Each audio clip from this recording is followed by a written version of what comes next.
And just like that, we are back, and I am back with my next guest, Mr. Mike Hasted. I got you muted. I'm sorry about that. There we go. How you doing? I'm doing good, Mike. How are you doing? Not too bad, not too bad. A beautiful day in America. Yep, yep. Uh, you were brought to us. Wow, we got a terrible echo going, but you were brought to us. You were introduced to us by.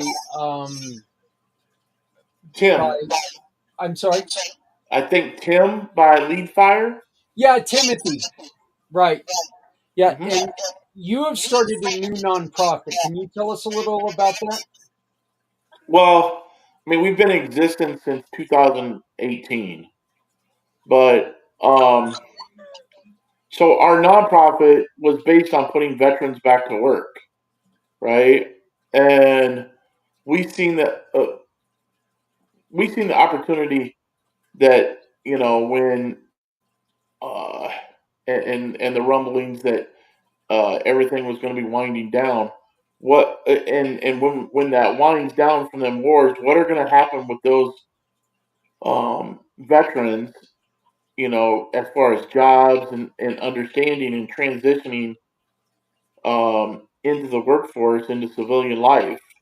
And so we started a nonprofit um, called U.S. Veterans Alliance, and we wanted to get get veterans back into working in government contracts because they've been on bases, they know, they know themselves around there, they would be excuse me, easy to um, get accessible, but we wanted to train them on getting government contracts and opening up their own business and taking advantage of and creating that business that the government wants to have veterans. They'd rather have veterans working on there than a lot of civilians, just because of that the veterans know the bases. They know some of the standards, right? There's some differences,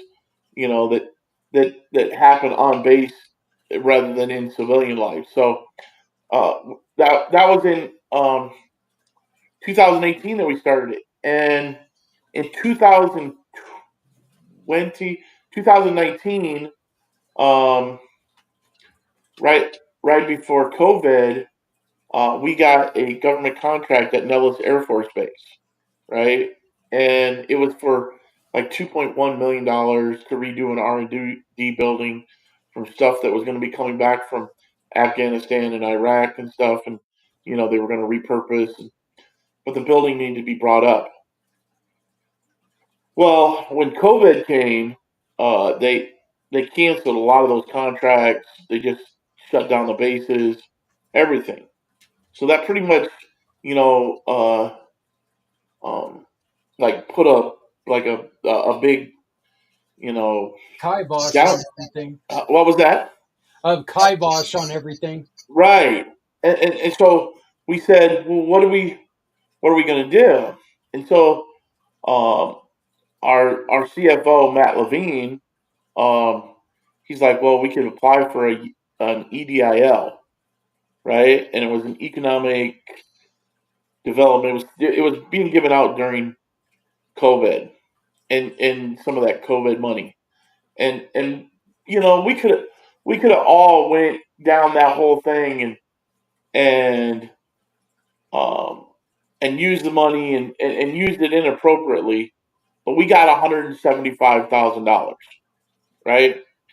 And we said, what are we going to do with that $175,000? Well, me and my brother, which is the president of U.S. Veterans Alliance, um, we were like, well, the state of Iowa was going into doing hemp and CBD, right?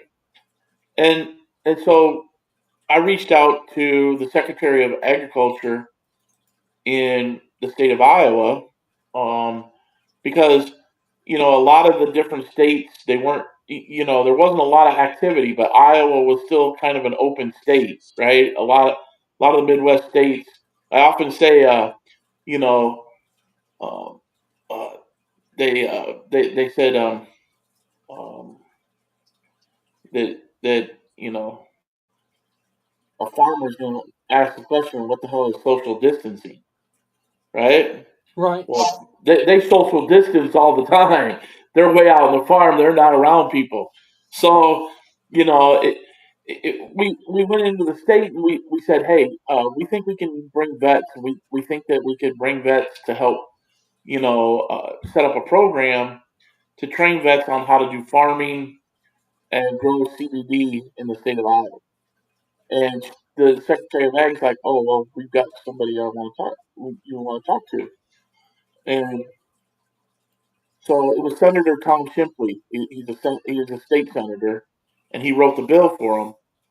And so we talked, and me and my brother went over the thought process of what we can do. And he's like, "Well, why don't you come over and we'll have dinner?" So we went to his hometown, had dinner, everything like that. And he's like, "I like this.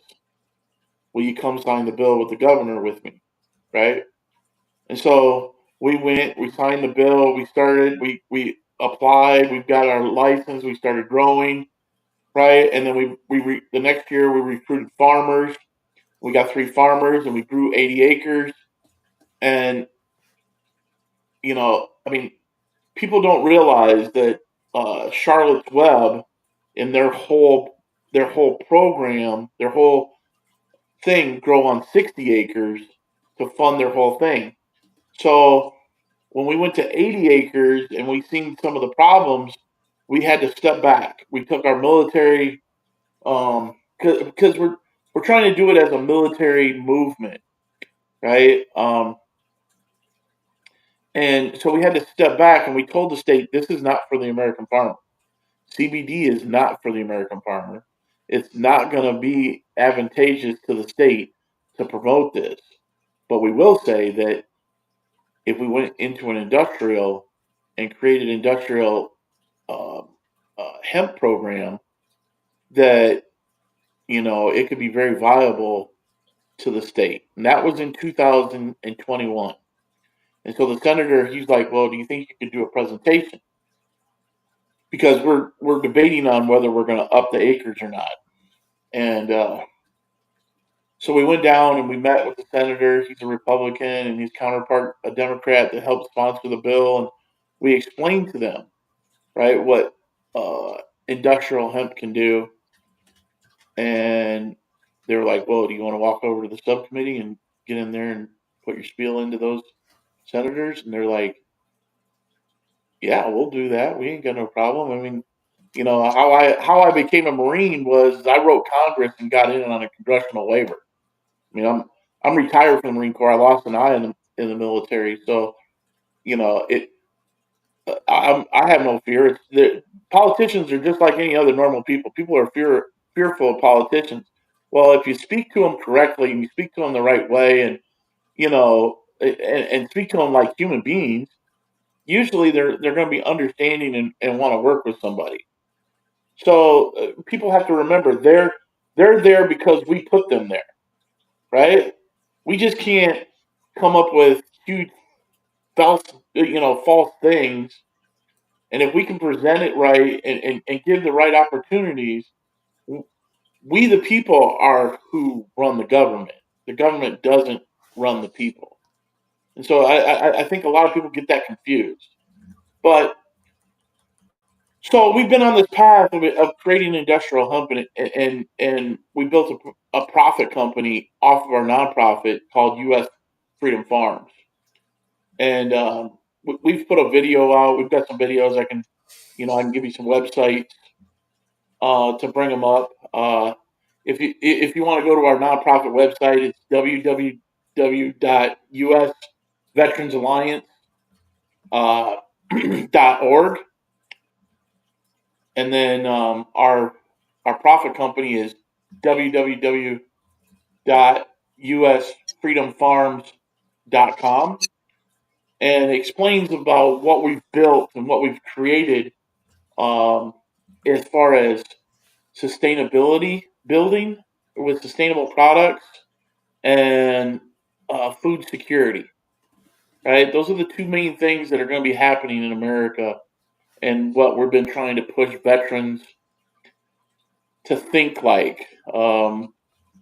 Because us as veterans, we go overseas, and a lot of us, our jobs were to interact with cultures to become, to become better, right? To help those cultures. Well, we don't use those tactics in America. We don't come and provide the opportunity for a veteran to come into a rural community or into their communities and help build those communication lines.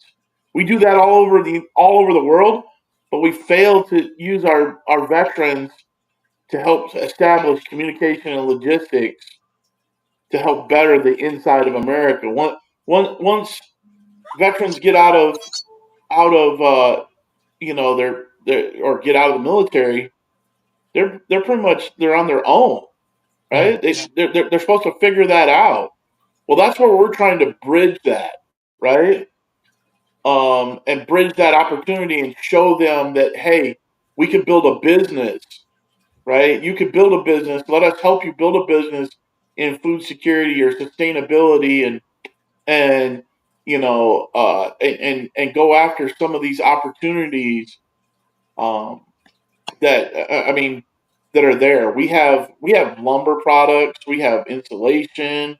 Um, we want to be able to teach a veteran how to get a government job, but also go into their community and say, hey, if there's a contract out there, I'd like to bid on it, and I'd like to start my own business and then, build this from there. So that's a lot of what we do. And just like with Tim, Tim down at Lead Fire, uh, one of my friends we met through a mutual friend called Asmith. He's up in the Northwest and he does holistic medicine.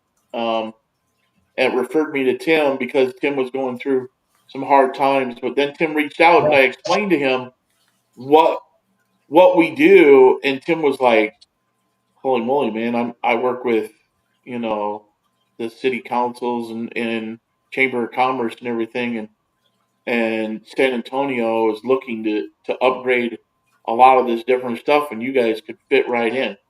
Yeah, I mean, people don't understand that 90% of your vision can be made with industrial hemp. Yep. 90%. That's like amazing. Oh yeah. So U.S. Veterans Alliance is basically a communication and logistics coordinator, right, for veterans to opportunities, and running those things down. It led me to another great organization called the Arise Foundation. They are Native American veterans. They're based they're based in Missouri. Will, the one that he's in Oklahoma, but they also have partnerships to Tunnel to Towers, right? And what we're trying to do, they love because they want to show Native Americans and go. We work in Native American communities too, right? So there's a lot of Native Americans. I'm on Keeley Radio, Keeley Radio in South Dakota, the Lakota tribe. I'm on their radio station a lot on Sundays. I haven't been on there in a couple of months, but I go on there and I communicate to try and just keep the word going that if you want information, come to us. We want to be able to put you in the right position to be successful because it's here. This is the time for us to take advantage. And I don't like to use the word advantage, but you know, I guess that's the only way that you're going to be able Grab to. the opportunity. Yeah, I mean, the opportunity for us as veterans to put our stamp into America is more now than it's ever been. Um, the country is really behind a lot of veterans. There's the statistics are done, 1 in 3 people know a veteran, right? I often tell this. McDonald's brags, oh, 1 in 8 people know uh, a McDonald's employee. Well, 1 in 3 people know a veteran, Yeah. right? I mean, so why are we not promoting that more, Most right? of us in some way are relatives with the veteran, but Yeah, hey, Mike, um, I want to thank you very much for being a part of the 2025 Mission for Healthy Heroes. You and I should get together again, and I can bring you on to one of the regular podcasts, and we yeah, can talk a lot more about what we got going on. Can you give us your website one more time? yeah. It's www.usveteransalliance.org or www.usfreedomfarms.com. All right, my friend, I will get that posted on the website this upcoming week. I will reach out to you again. I'd love to talk to you a little bit more and see how we can continue to support the great work you're doing. Thank you Yeah, for being a no part of the problem. program. I appreciate it. I hope I wasn't over your time too much. I know you had a few minutes. No, absolutely, man. You're doing just fine. But we are in that session where we got a lot of guests. Yep, But yep, yep. I do want to thank you, my friend. I Thank you so appreciate it. very Have much. a great day. You too. Goodbye. Bye. Joining us next is a really, really good friend. She's also a mission partner. Really, really talented individual, and somebody I just don't get to talk to near enough. Johnny, how you doing? I'm doing pretty good, Zach. How are you? It's so great to talk with you again. It's been a minute. We don't get to talk enough. Yeah, yeah. It seems like at times, you just get to talk to whoever because you got that. When it comes to this part of this, this part of year, that time just seems to disappear quite a bit. But so you are running. You started a program called Differently Abled Entertainment. Can you tell us a little bit about what you are doing? So, we work with marginalized groups to get better exposure in the entertainment industry.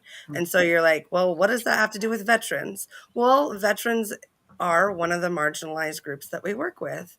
And we've had a lot of veterans be a part of our organization. Some of our founding members, founding board members were veterans. And so it's something just like you guys were just talking about how like 1 in 3 people know a veteran. But yet, why don't you hear about that more? Why isn't that talked about more? Why aren't they represented better in TV and media? Yeah, I did a little bit of research recently, and then it was really interesting because then it was perfect for being a part of this also. I was doing it just for my own self to know some of the numbers, um, as far as like the groups that we're working with, like what are the numbers that they're represented? And when I was trying to find numbers for how veterans are represented in TV and media, it was just like, there's nothing really on that. There is one organization that I found, though. It's called Veterans in Media and Entertainment. And in 2023, they placed 60 veterans in roles, in film roles. And that's great, but I still feel like that's such a small number. 60 people, like that's almost like, I mean, you think of a TV or a film or whatever that you see and think of how many people that you see in those. And so I mean, every little bit counts, but that's what I do. And that's where when I see those numbers, it just makes me realize that yes, this is important. I mean, we work with a lot of different groups. We work, with a lot of people with disabilities. And so, but there's a lot of disabled vets. Like there's a lot of, as far as within the groups that we work with, there's there's a lot of spots where things overlap. right, And as far as right. like, And just for an example, our last guest, he lost his eye. You know, there's a lot. It's an unfortunate fact, but it's a fact. There becomes a lot of of our heroes who end up with ability conflicts, who do have those struggles with ability. There's a lot of our nation's heroes, the firefighters, the police officers, the TBI that struggle. You know, how many damn cop shows are there that could use real cops? You know, ones who have actually suffered Hmm. and done some of these things. You know, the firefighters.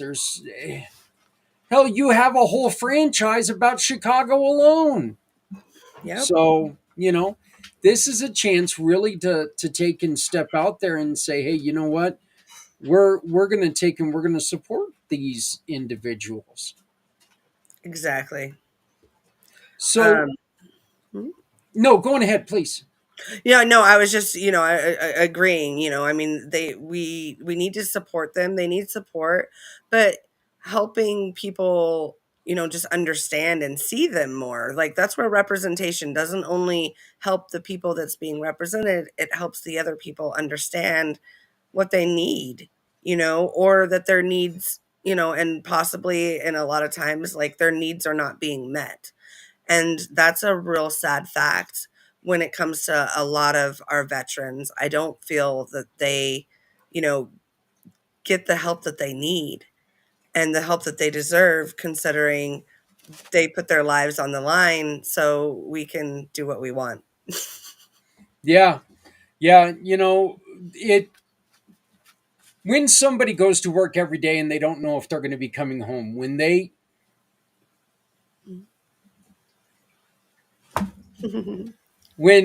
go you know, when they go off and go to serve our country, and they don't know if they're ever going to come home, and when they get home, if there's something that, you know, has happened to them, and their bodies are a little bit different, wouldn't doesn't it make sense to really take and push out their what they can do Mhm, still and help support them that way? don't mhm, don't sit there and say, oh my god, you don't have an arm, you can't do anything no more. Let's put yep, them to work in a way that it maybe is something that they truly love in the entertainment business. Because one of the things that you really make a point at is, you got to remember, entertainment's not just sitting in front of a camera. You know, there's also other things, gaffers and yep, showrunners and all these other. It's not just people who are sitting there, you know, blowhards that sit in front of cameras for 22 hours. Actually, this year I got lucky. I'm only going to be on for about 18 and a half, but you know, so I got other people who are going to take over for me a little bit, but still, you know, there are so many things that yeah. encompass entertainment, right? Yeah, I mean, exactly. And I mean, and that's what we work with people as far as within our organization. It's not just about like the actors or the people that you, like you said, that want to be in front of the camera. Because in order for anything to happen in front of the camera, it takes like 5 times as many people behind the camera to get anything done. And then you have like the editors and all of that, that maybe they're not working on the set, but then they're in charge of taking care of everything that happens in what's called post. Like Yeah. that's where all the editing and all the special effects get added in. And so those are all, it takes a big team of people to make a production successful. And Right. so And yeah, there are a lot of jobs that anybody yet could have.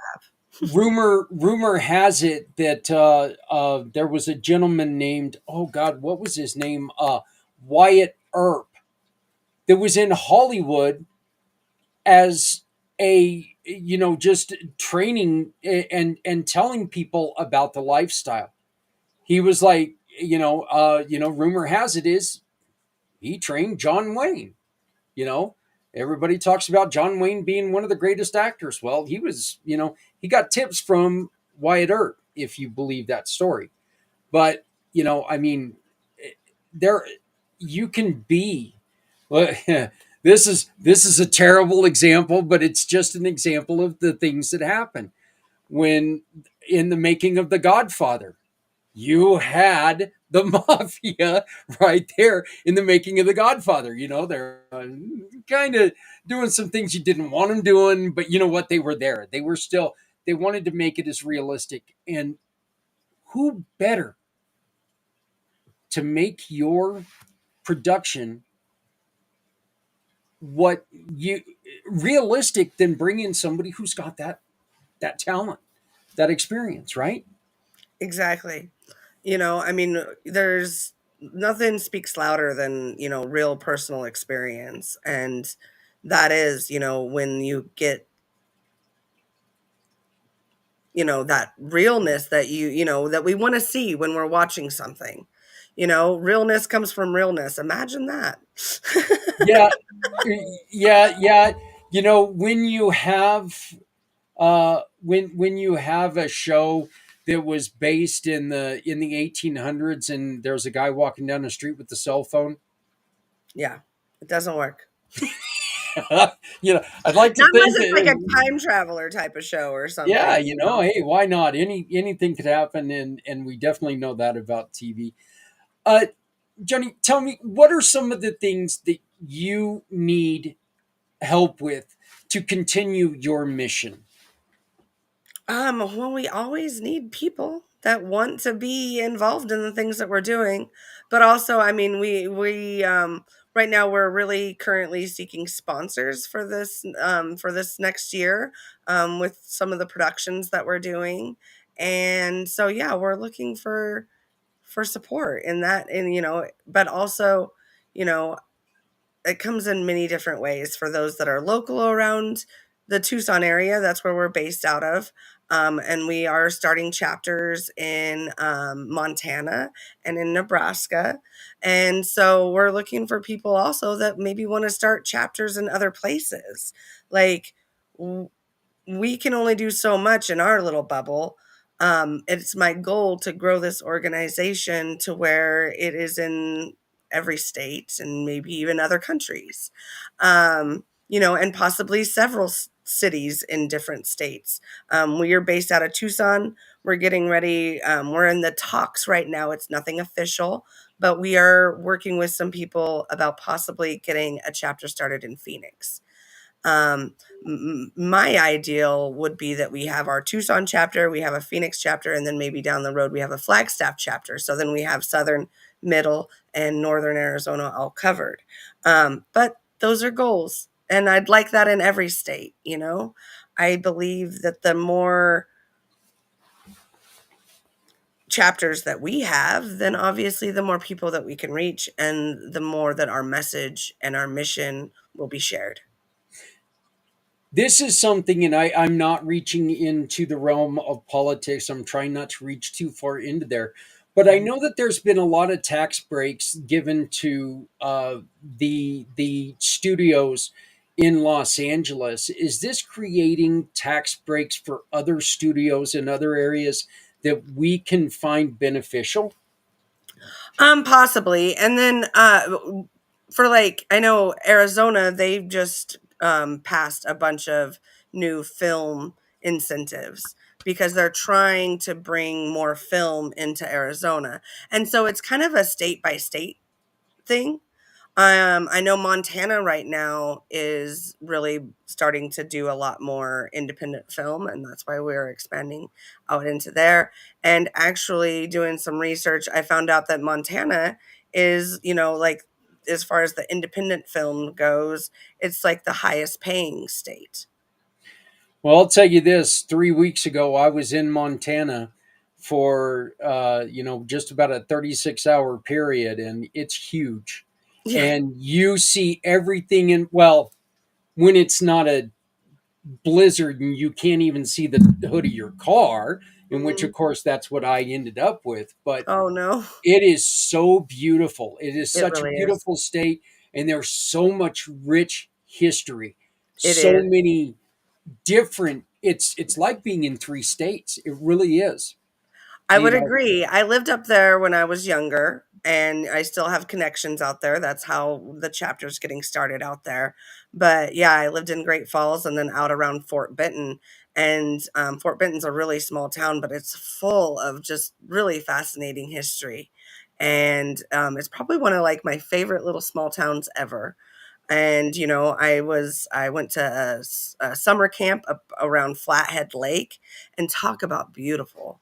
I mean, that is just, yeah, Montana, it really is. And it's huge, like you said. I mean, there's a reason that they call it Big Sky Country, because it is. It's like you feel like you're seeing like everything everywhere. Unless, I mean, especially when you're out in like the areas that, like, because it's a nice mix of like the plains and the mountains. And so when you're out there in like the big plainy spot, but like you can still like see all the mountains, and I don't know, it's beautiful. Montana is pretty incredible. Yeah, it was kind of funny. I left from Greeley to go and see my uncle before he passed, and it was a 14-hour trip that ended up turning into a 17-hour trip due to the weather. But and it's funny. I was running on time until about the last 150 miles, and the last 150 miles took me 4 hours. Oh wow. So yeah, that was a lot of fun. So um, yeah, yeah, but it was beautiful, and I'm glad that I was able to go, and I was glad that I was able to spend there. Spend the last night of my uncle's life with him. It means a lot to me. Um, I'm glad you were there for that too. I'm sorry for your loss. no, thank you, my dear. We're going to keep working and keep trying to support you. And once again, Differently Abled Entertainment is a 501c3, and they are looking for your help. And you can help them by participating in the Community Pay It Forward program. Very simple. You see the QR. Look, I'll even cover my face because I'm tired of looking at it. So just use this QR code right here. Scan this QR code. When it opens to a form where you can it says find a partner. You can find a partner that you need to shop, that you would like to shop with. Visit them. When you do business with them, they're going to give us a referral for you doing business with them. We turn 75% of that referral over to Differently Abled Entertainment for them to continue the great work they are doing, to be able to bring some of these first responders, some of these veterans, and get them hired to be that help pushing for them, to be that support staff to help get them hired and help them create other abilities. So it is great to see you. I Great to really see you wish too. Thank you so much for letting me be on here yeah, today. I appreciate it. And you know what? Again, I just want to say thank you very much for being part of the 2025 Mission for Healthy Heroes. Yes, thank you. Thank you so much. Thank you for everything that you're doing. Thank you for being one of our partners and supporting us and everything that you do for not only us, but all the other organizations that you work with. Thank Hey, you. you know what? I'm only here because you guys do such great work. So, but we will talk to you very soon, okay? All right. Have a great day. You too. All right. Once again, you can support Differently Abled Entertainment by the Shop, Click, and Pick program. Introducing Shop, Click, and Pick, the simplest way to support those doing good in communities everywhere. We understand that shopping is a necessity, but with a slight adjustment, you can make a huge difference without spending any extra money. Here's how it works. Please visit communitypayitforward.us and navigate to the Find Your Partners tab. Discover our verified giving partners, which are trusted allies ready to meet your needs. Shop with any of the partners that resonate with you.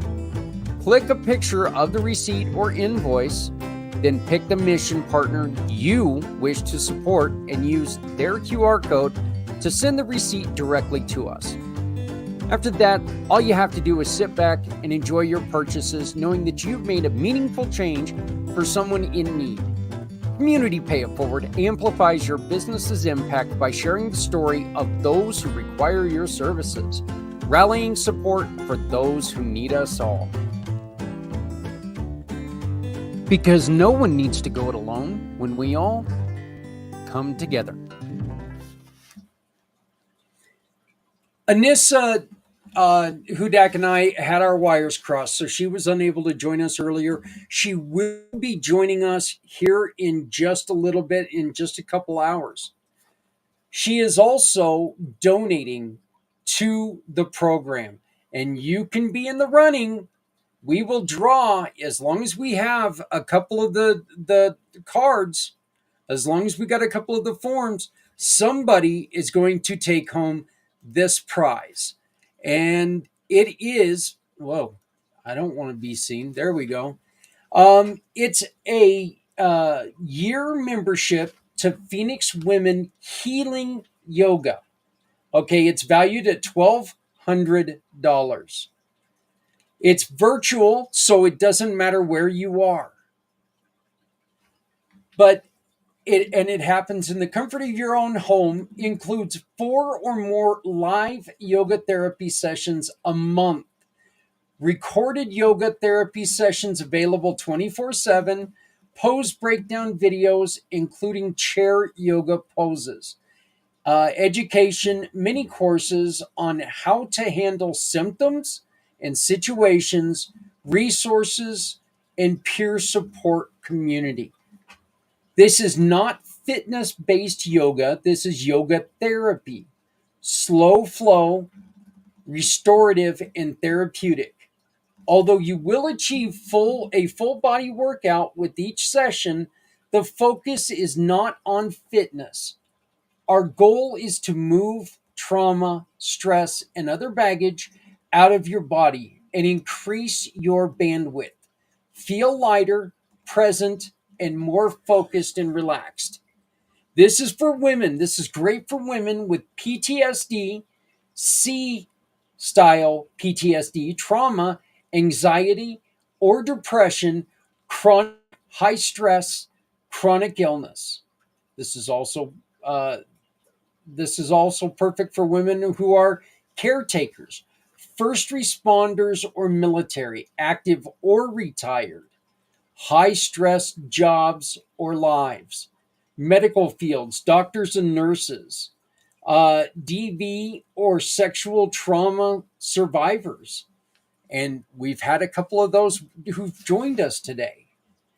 Essentially, any woman who wears a cape, and I can't read that last part out loud. Well, I will. And this is Anissa saying this, not me. And we all wear a cape of some sort. Please make sure that you contact Anissa Hudak at phoenixwomenhealing.com for further information, questions, and to get started. And someone today is going to walk away with this $1,200 value simply by scanning the QR code that you see in the corner right now, filling out that form. You can donate $10, $20, $25, $50, whatever. We're going to put that money to work helping a couple veteran organizations. We're going to help build, we're going to help widen a front door, and build a wheelchair ramp for a current service person. We are also supporting veterans, honoring veterans. Look, I brought these down and I've been looking for a chance to talk about them. This is what Veterans Honoring Veterans does. This is one that was given to my father about 2 years ago. It's just a little statuette, as you can see, so beautifully detailed.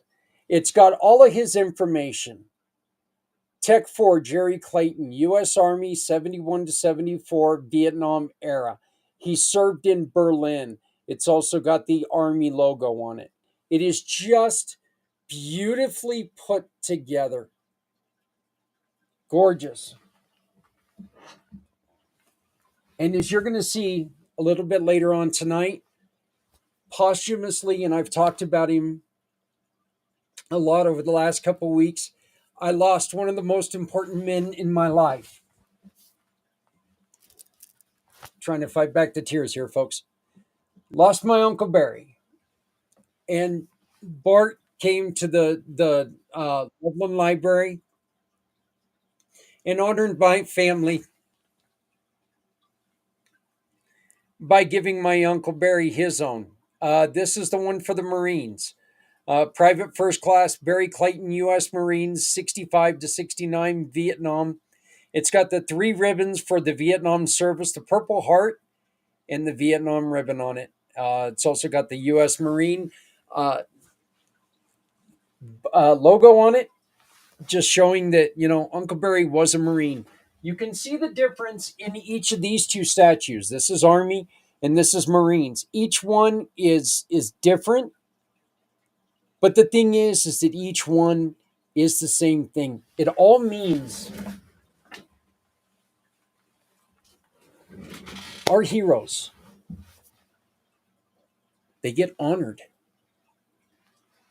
They get that satisfaction in knowing that they're remembered. Someone's here.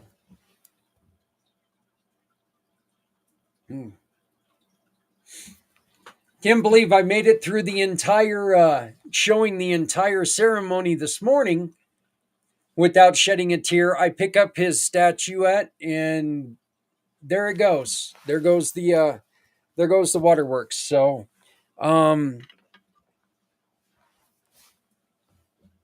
thank you so much, Bart, for doing that for my family. Thank you for supporting us as we try to support you. Just as we showed you the QR code for differently abled entertainment, Veterans Honoring Veterans is also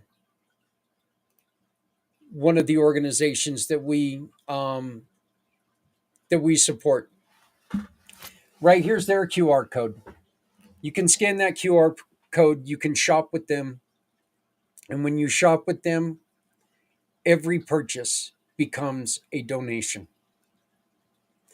Please scan the QR code, and if you would like to learn some more about Community Pay It Forward, get a hold of me on my For My card. By the way, we're still giving away 2 For My cards today.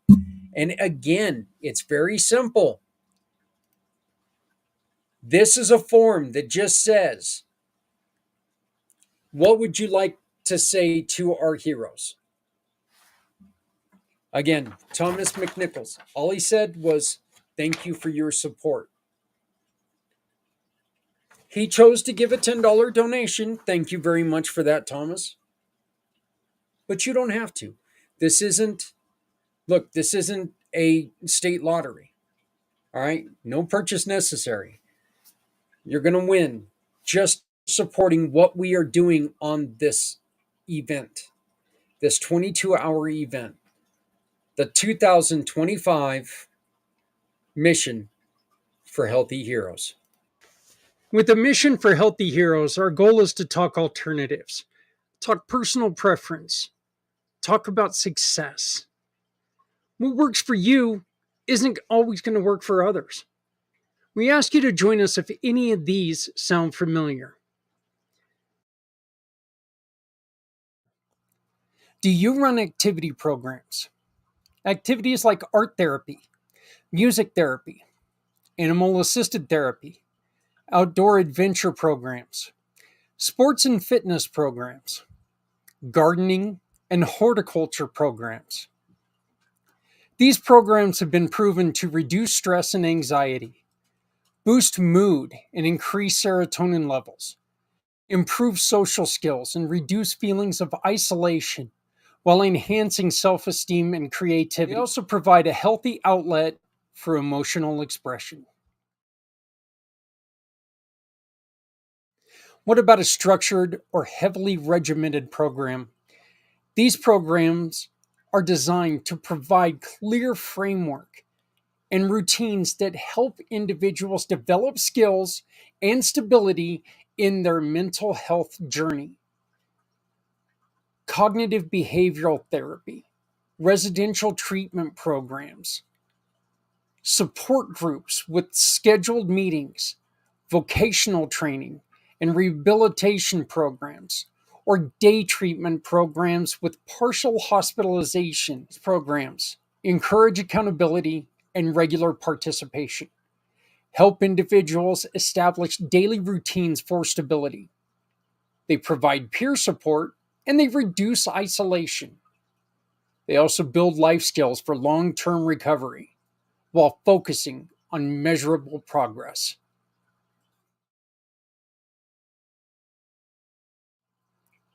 This next one comes with its fair share of controversy.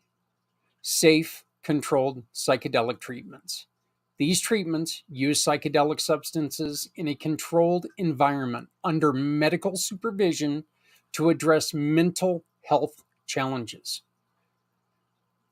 Psilocybin therapy, MDMA, ketamine therapy, LSD microdosing programs, in therapeutic or ceremonial settings.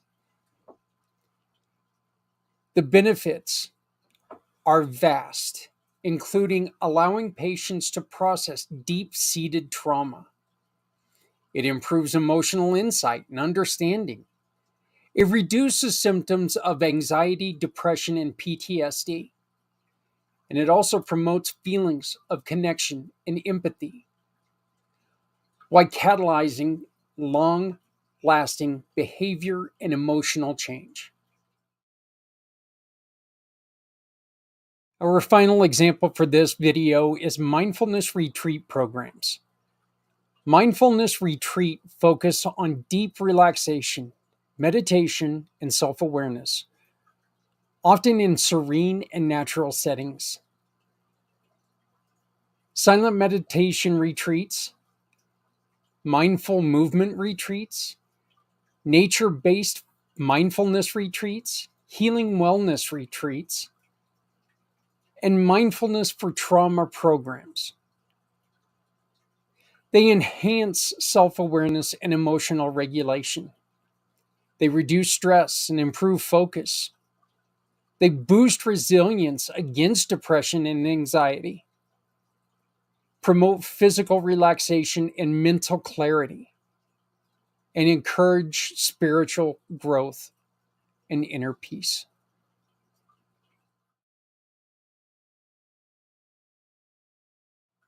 Is there something missing from this list?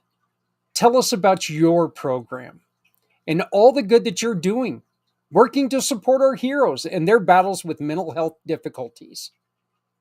If you scan the QR code below, it allows us to discuss how working together will help so many. Please join us on February 22nd for Mission for Healthy Heroes. Healthier tomorrows for our heroes today. Introducing Shop, Click, and Pick, the simplest way to support those doing good in communities everywhere. We understand that shopping is a necessity, but with a slight adjustment, you can make a huge difference without spending any extra money. Here's how it works. Please visit communitypayitforward.us and navigate to the Find Your Partners tab. Discover our verified giving partners, which are trusted allies ready to meet your needs. Shop with any of the partners that resonate with you. Click a picture of the receipt or invoice, then pick the mission partner you wish to support and use their QR code to send the receipt directly to us. After that, all you have to do is sit back and enjoy your purchases, knowing that you've made a meaningful change for someone in need. Community Pay It Forward amplifies your business's impact by sharing the story of those who require your services, rallying support for those who need us all. Because no one needs to go it alone when we all come together.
Again, I want to thank everyone and plead with you. Please, please, please, please scan the QR code. Give us a message to share with our heroes. Donate if you can. We're not, you know, we do have plans that we want to help veterans in the community.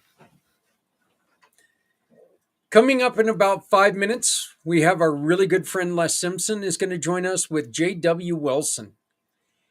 And then after that, at the top of the next hour, we've got a brand new friend of mine in which I need to make an amendment because I screwed up and copy and pasted the wrong stuff. But, I kind of started working pretty early this morning. Well, I guess it's early to some people. But I had the wrong email address for Thomas E. Long. It's tlong@veteransbizconnect.com. tlong@veteransbizconnect.com. It is not whatever the hell I had on there before. What I had on there before didn't even make sense. So he asked me quite correctly, where did you get that from? And well, Thomas, I think maybe it worked for a politician. Let me try it. Brainworm? I don't know. Maybe. Just saying. Brainworm? But anyway, Veteran Business Connect. I am extremely excited to learn about this new mission that they've got, which focuses on veteran-owned businesses and businesses that take care of veteran-owned businesses. Look, Thomas and I are going to have a lot of conversations because there is a lot of synergy and a lot of things, like my next guest, that, he is a business owner. He is a veteran. He has joined us for all 4 years of our program.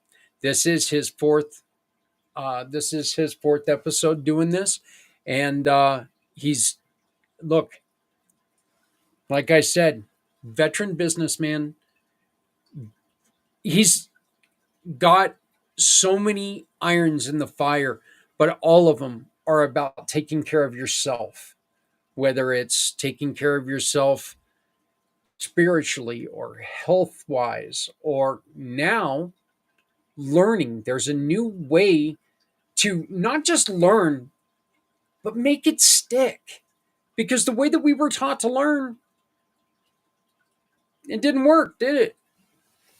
And we're also going to be joined by J.W. Wilson. So, we're going to be learning a lot, but he's off the phone now. So I'm going to go on ahead and I'm going to bring him on. Hello, Les. I've got you muted. I'm sorry about that.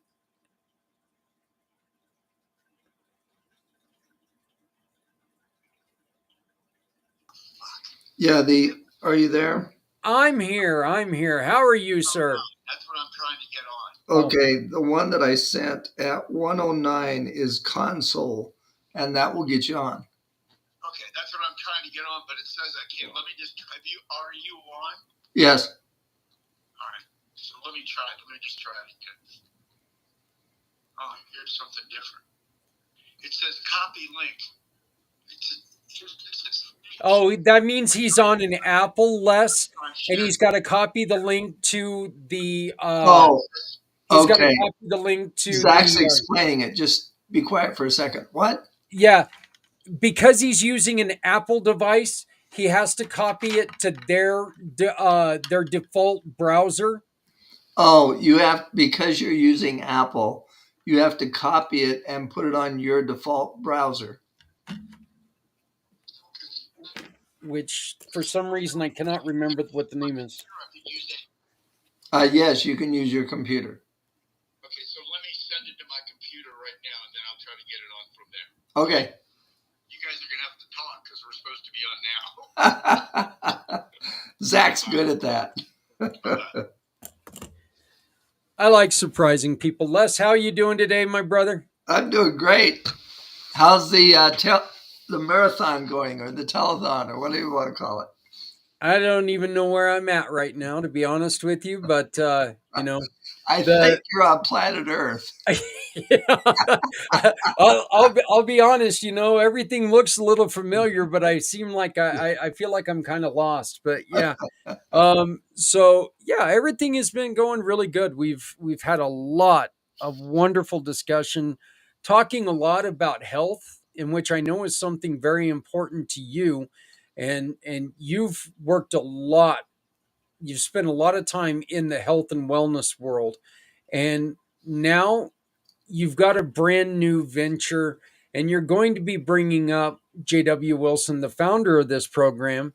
But why don't you go ahead, and while we're waiting for him, why don't you give us an introduction to Cracking the Sales Code? Sure. Well, first off, it's all about, excuse me, get a drink here.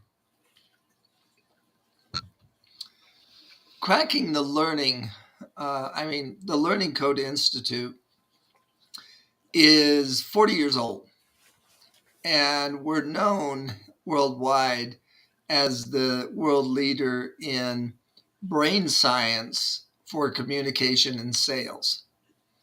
And one of the things is when you reduce the stress in your life, through the proper use of your brain, the creativity goes off the chart.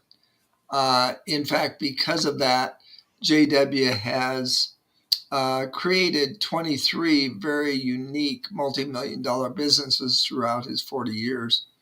And he's also consulted with the United Nations, NASA. One of the things with Mayo Clinic, for instance, when you're talking health, is we've actually helped the Mayo Clinic's doctors connect with their patients. And now, after 40 years, we've been asked to come out with a course, which we have, which everybody can learn to use their brain. And the two tremendous benefits is you lower your stress. And when you do, the creativity just multiplies. And the other thing is you're able to really connect with your brain and learn in a way that you just couldn't before. And JW's camera's on there. He's Yeah, yeah. It's we've got the voice from the heavens, but that's about all we got right now. So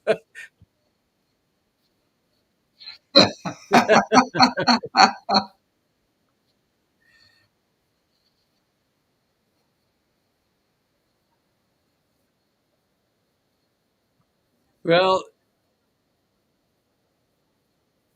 yeah, that's fine. That's fine. We've got you under control right now. So one of the things, Les, that's very unique about this is there's a system of delivering this information.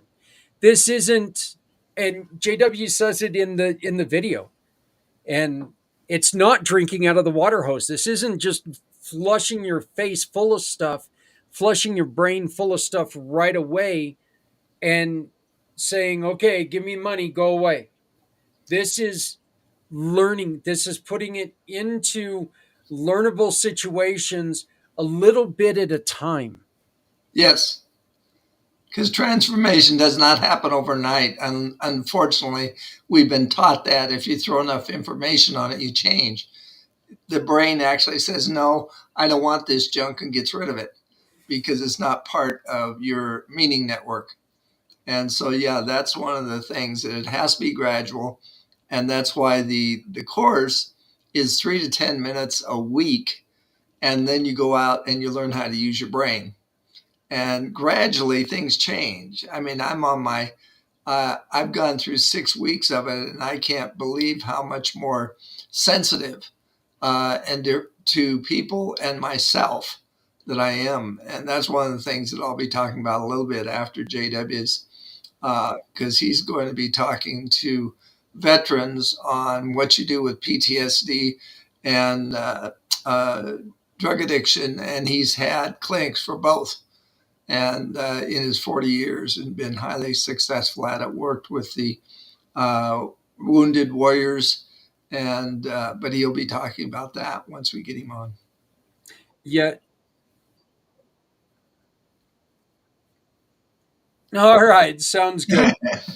Yeah, one of the, I think one of the things that really attracts me to this is it isn't just, look, there's sales is a big part of this program, Yes. but hey, look at that, we've got a guy. Aha! He does So, exist. yeah, yeah. Oh, and I just muted you. I went to go mute your other thing and I muted you.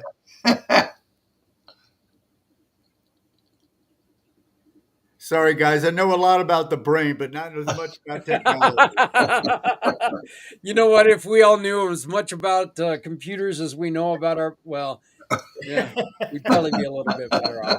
But welcome to the show, JW. This is your first year here with Mission for Healthy Heroes, and I couldn't be happier because I do like the way that you explain what's going on here. And as I was just saying, sales is a huge part of this program. Okay, this program is built towards being able to sell more, being able to teach you how to work and communicate with people more. Right. But this is also transferable into everyday life. This is also transferable into somebody who's had brain injuries and other difficulties. Right. And what's interesting is, kind of in medicine, when we're trying to help people with PTSD, first we have to figure out what is PTSD. So what we have to understand is, where does it come from? Well, it can come from shocks to your head. It can come from explosions. It can come from a lot of things, but it can also come from fear. Yeah. Basically, children have it. So basically, when you're under stress, your body releases a hormone called cortisol. And what it does is, what the cortisol does is, it goes into your brain and makes you hyper aware. Your eyes dilate, your blood flow shifts more to the type of areas that keep you aroused and on edge. And that's why people that are nervous all the time are always snapping at the wrong thing, or they're always picking at you the wrong way. So what happens is, when you are in a what we call a cortisol flush, when you're in a position that's caused a lot of cortisol, like a lot of veterans, what happens is your brain is overwhelmed with cortisol, which is almost like poison to a certain amount, and it literally starts killing neurons.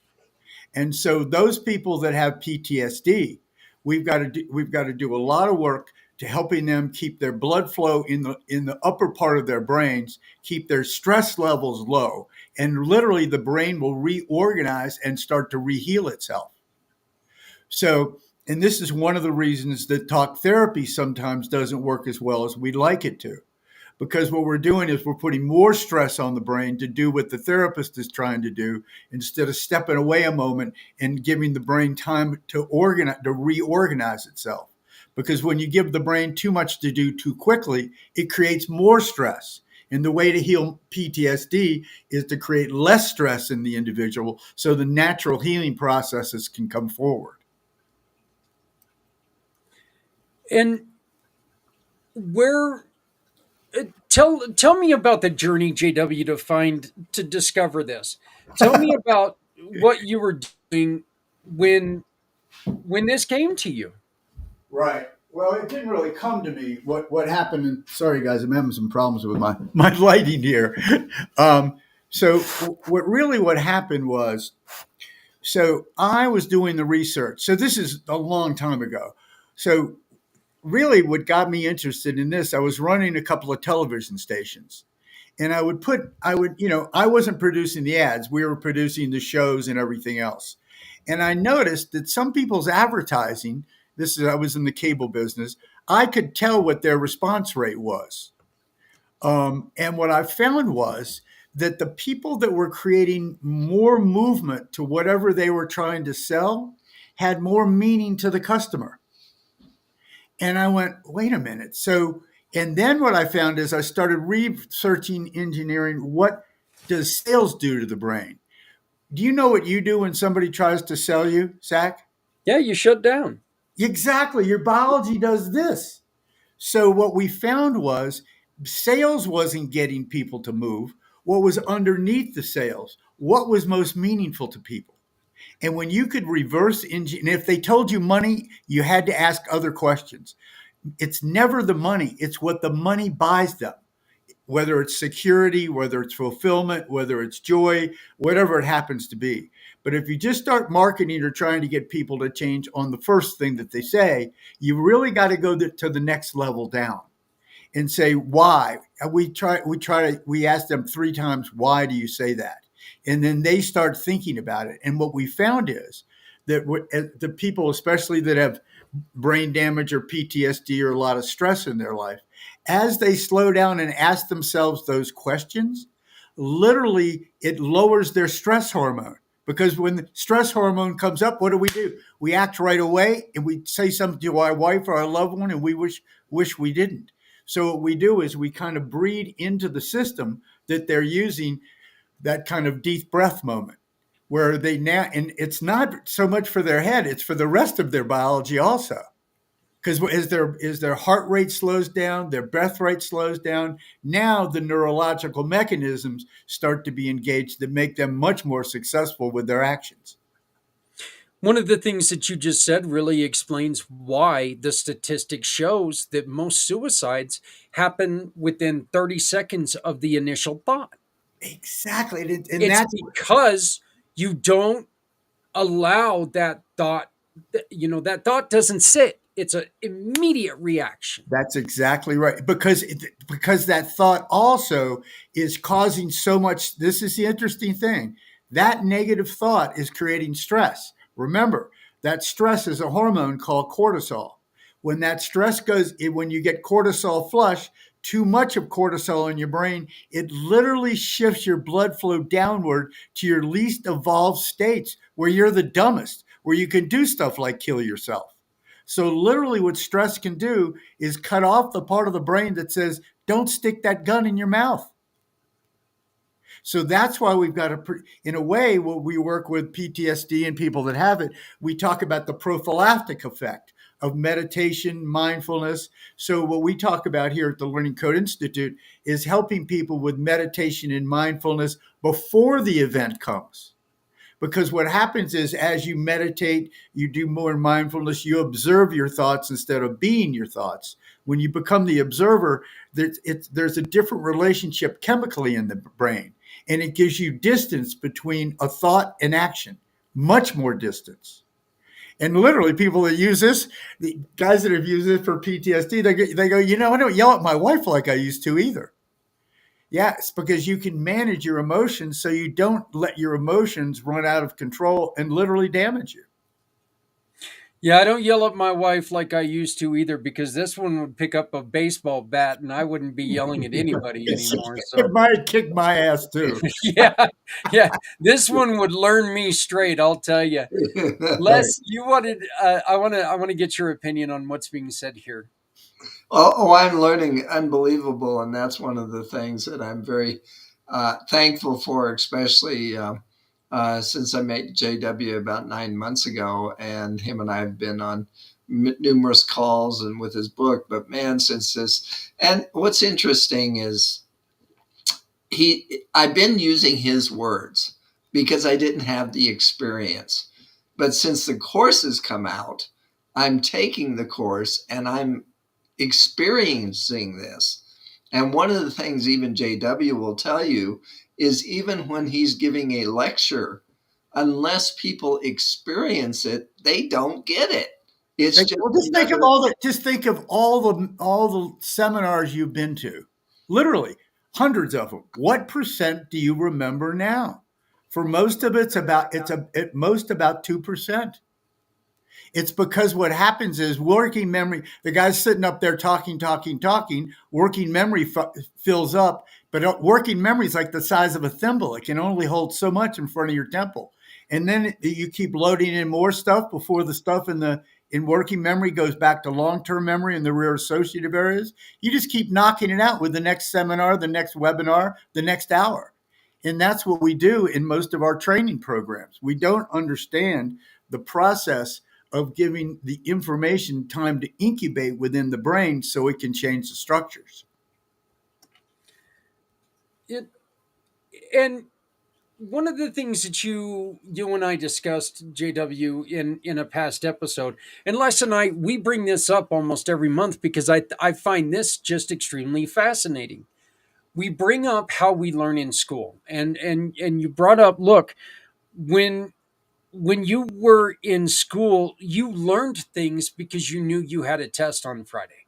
That's You right. didn't learn things because you wanted to learn things. You learned things because you know you had a test on Friday. And guess what? On Saturday, you were lucky if you remembered your name. That's right. That's right. Yeah. And here's the other thing. Here's the trap. Who did you take the test for?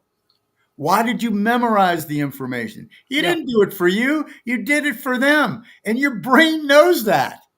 So it goes, great. I passed the test. I made them happy. I'm through. Working memory in front of your temple literally drops out and you do it again. Yeah, And why in the hell, why in the hell would I take that test? I knew everything I needed to know in high school. that's right. That's right. You knew more Sound than like a teenager. we all did. We all did.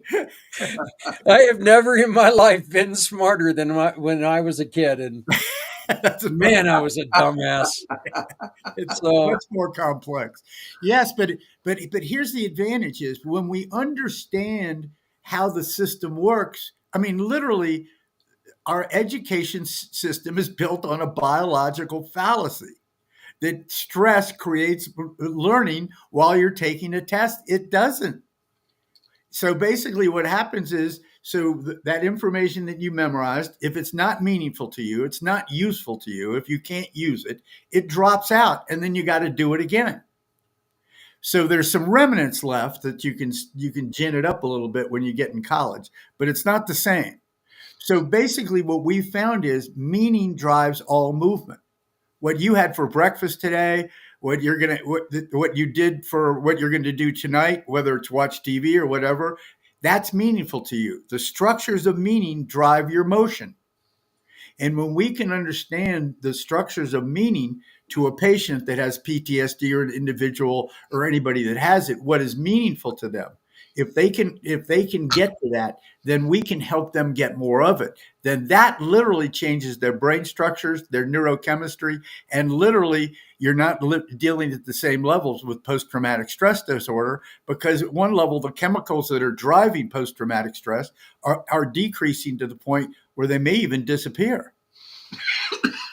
okay, here's a question, and it's this is off something that you just said, that education system has it wrong that they try to induce fear for learning.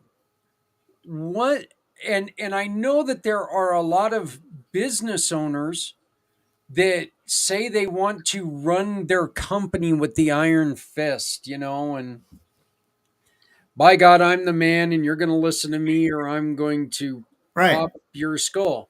Yeah. That's our judicial system. Yeah. And that's just, people aren't going to learn anything. They're going to go in, they're going to do their job, and they're going to go home, maybe. That's right. Well, yeah, fear gets a little complicated, but in general, fear doesn't create learning. You can remember that fireball that showed up in your garage one day when your car caught on fire. You can remember that. But basically, in general, what fear is doing is shifting the blood flow to the parts of your brain that tell you to get out of the way quickly. Move, get out of here. That's why you're under stress. I don't want to be here. I want to get out. Your biology is telling you to do that. So stress, there's a thing called eustress, which is good stress. Do you remember your first or second kiss? Damn, you kissed a lot of people, Zach. Yeah. There's just been so many first or second kisses.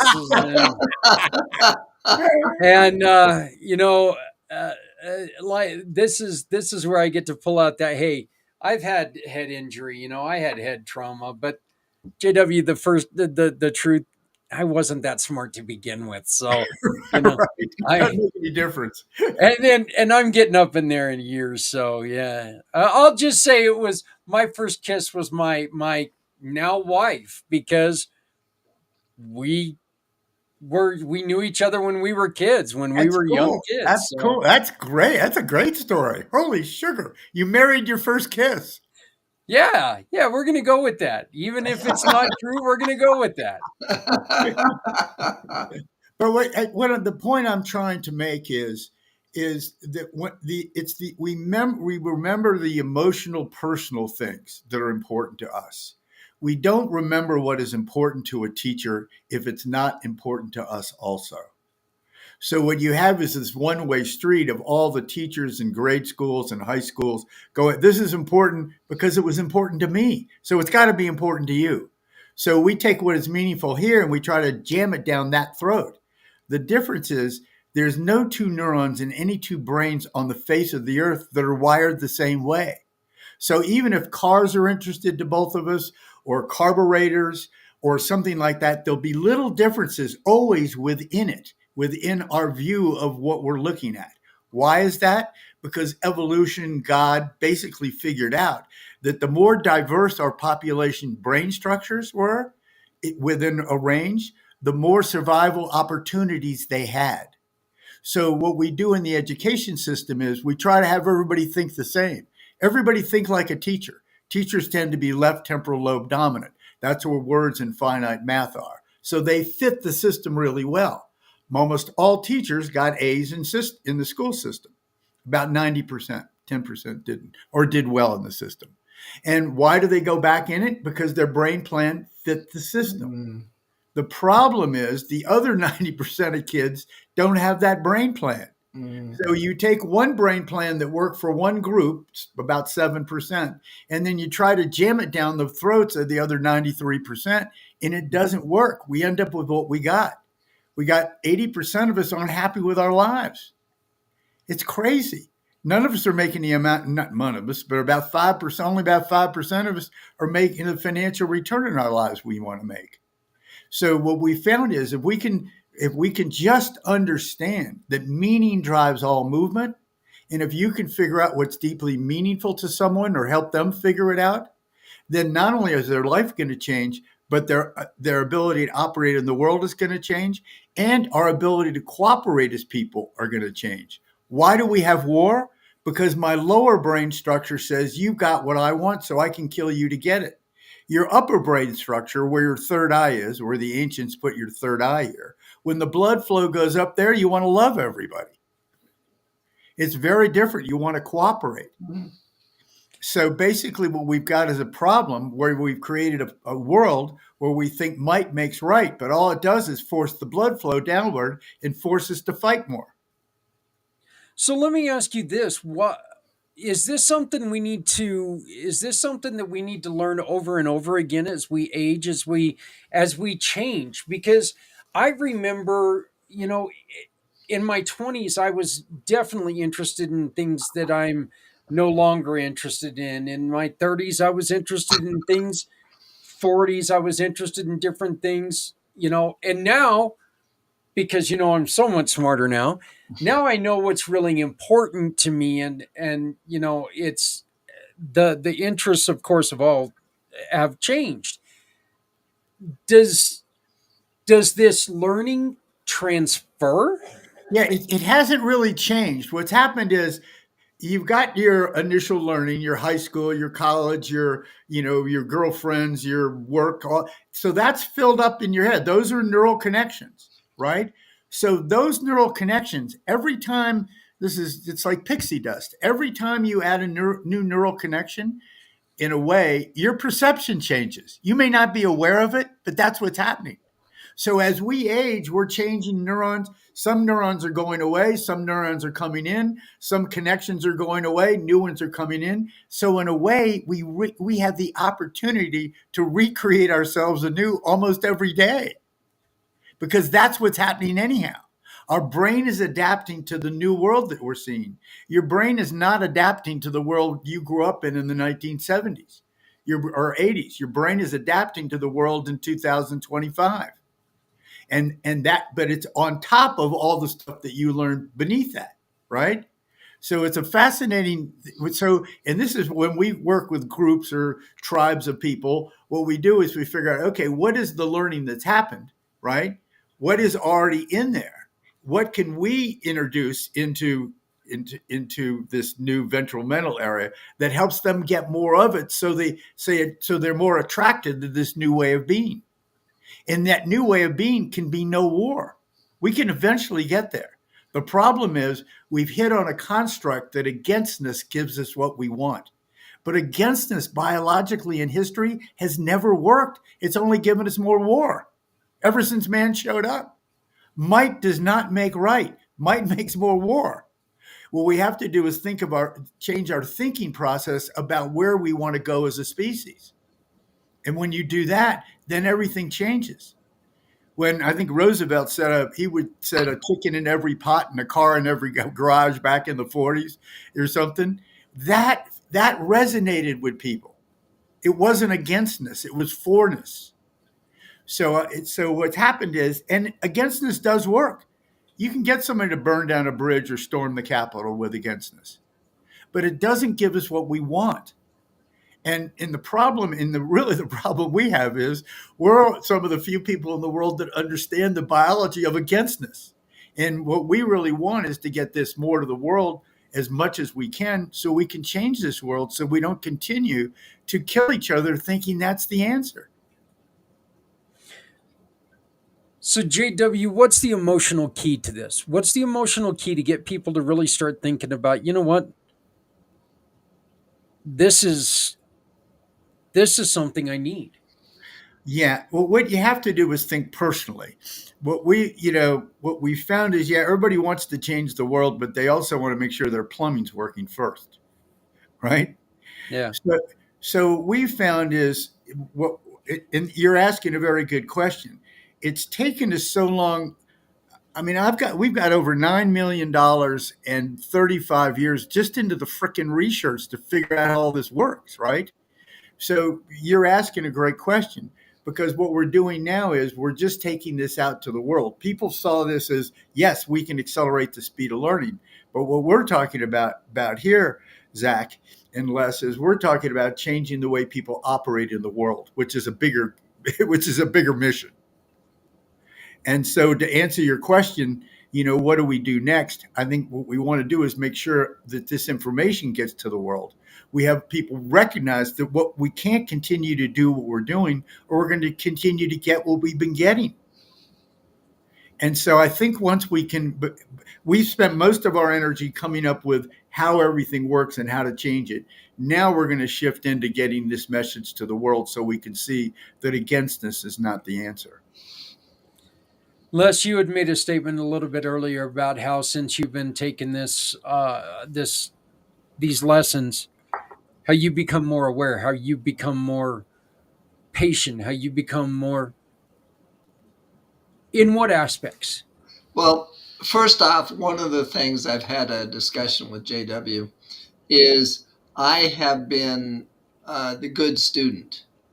And I've got some good grades, but one of the things I discussed with JW since this is that isn't the way the brain wants it. And so one of the discussions I had is, even when I'm reading his book now, I listen for what's inside. And of Les. What, JW? And what's inside of you? Right. What's inside of me. I listen for the emotions, and it will tell me when I'm full. And if I try to go further, then it kind of blurs. But if I stop and wait and give it 3 or 4 hours overnight, it's shocking how much it changes me. And one of the things that I've really learned, and this is one of the things JW talks about, once you get to know yourself, you'll get to know others. And so when I understand this about myself, I also want to understand it about others. You can only give them so much information, and then they've got to noodle on it, was the old term. And and then plus the fact that one of the things I've noticed is I'm even more sensitive. I'll give you an example with my wife. She has these chimes that every single night it's windy. They rattle, and I have to get up and grab them before it wakes up the dogs and so forth. And after 4 times, I says, do we really need these things up? I mean, I'm tired of getting up. And she says, those were given to me by our friend for Christmas. And once I realized that, my attitude changed. Yeah, Because the now, meaning, when you had understood what was meaningful to her, it wasn't the noise. It was something much deeper than the noise. yep, exactly. And now I have no problem getting up when it's windy and getting them down because I understand what really is meaningful to her on her friend. And I'm starting to uh, I do a lot of interviews on Alignable, and we have 3 minutes and so forth. And I ask in fact, this is a question I'll ask everybody on here, and that is the two ways of communication that the brain allows is communication with ourself uh, to learn things, whether it's chess, sports, new certificate for your business or whatever. And I'm learning to, not push it and allow my brain to do whatever. But the other thing is connection with others for either social or business. And so I'm asking everybody this: when you're able to connect and better, what will change in your life? And see, that allows people to connect into their brain and say, okay, what would? And so it's called connecting into the meaning network. What's meaning for them? Because everybody wants, that's one of the things I've found since I've asked this question. Everybody wants better communication and connection.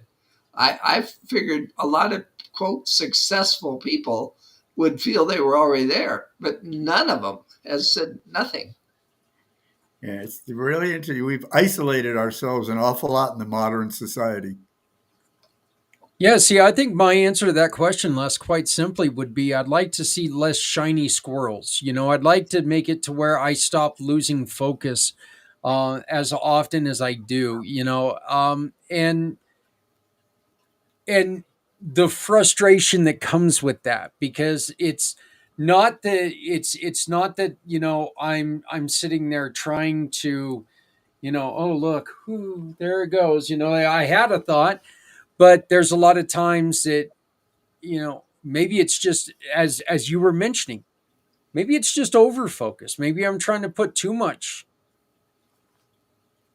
focus on it, and it's your head telling you, hey, stop. you, You you're know, not getting there right now. well, this is kind of religious, but one of the terms we have is let go and let God. When you Yeah. feel that energy, and this is real weird because that part of your brain that we're trying to activate where meaning is also where your spiritual connection is. That's why the ancients always put that third eye, Mhm. in the forehead there. They didn't know the neurobiology, but they must have known something because that's a part of the brain that does that, that helps you with that, with spirituality. But what we found is, and so in what is, we talk about, we don't want you to do things that aren't meaningful to you because the memory just won't stick. So you're kind of wasting your time. The trap is discovering what's meaningful to you because we never took any time to ask anybody that in school. We told you want to be rich, you want to have a big house, you want to have a car, so we all chase these bright things, and we call it the pretty penny syndrome. We weren't really chasing what was going to fulfill us. And so really the whole thing got skewed.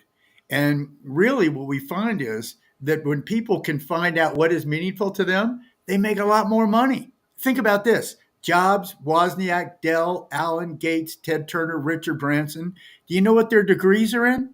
They're running the 21st century. None of them have a degree. They all dropped out and followed meaning. That's why they're controlling the 21st century. So really meaning is what drives all movement. And in marketing and branding and in learning, if we can identify what's deeply meaningful to our potential customer or individual or student, then they're done. They'll follow you anywhere. I don't know if you've ever read it, JW, but I would really I would really be interested in if you had ever read or heard anything about the book, The Power of Doing Something Stupid. I have seen that. And I think I skipped. That was a while ago. Yes, I saw that. But I can't Because remember what was it about again. it actually talks about all these people who had stupid ideas. People were telling them it's stupid ideas. Yeah, It talks about how people were telling Bezos, why in the hell would people shop online that's right. when they can go to their stores and get everything they need?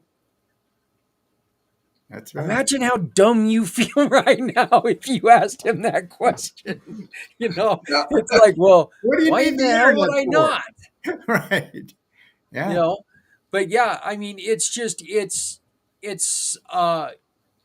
talks about ideas that when people had things that were seen as dumb or stupid,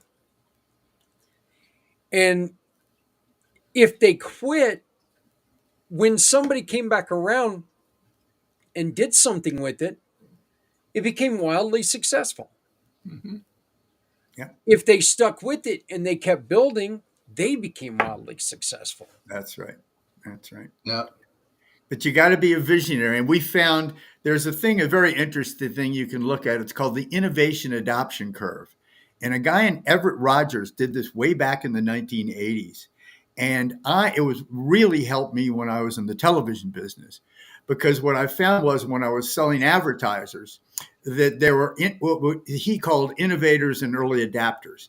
And they were always the first to get a cell phone or a color TV or an electric car or whatever it could be. They were the first movers. And when I saw that he had kind of a bell curve, that, a hump curve, really like a mountain, and in that the majority and early majority would not buy, the lots of people, unless the innovators first bought. Oh, Bob's got a Tesla, or something like that. It had to have those first groups. So what I did was I would find companies or groups, and we would identify what category were they in: the majority, were they laggards, were they and then we would craft the advertising to match their brain plan, and we knocked it out of the park all the time, because we talked to where their brain plan was, to what their fears, anxieties, and joys were in that particular area. So it made marketing so much easier and branding so much easier, because you knew who you were going. You didn't try to go to the masses, because if you would go to the masses if you had Coke, something everybody wanted. But if you had something that was new, you had to get those innovators and early adapters first. And that was great. And I've been in that business my whole life, aggregating. I've probably done 25 startups that were all new in their field. And so we were really good at identifying that innovator early adapter brain plan, and then getting that to be activated so they wanted what we were offering that was beyond money. It was meaning. Les, what's your next step? What do you want to see happen next with you and your personal growth? Great question. I've read ahead on the different things in the course, because 29 weeks at this point. And I'm this weekend, my wife and I are going to watch number 7. I have access to it when other people don't, but the other people have started. But so I'm not sure. One of the things I will say, and again, this is what excites me. I'm going into the 7th week, so needless to say, I'm going to be 25% done because it's 29 weeks.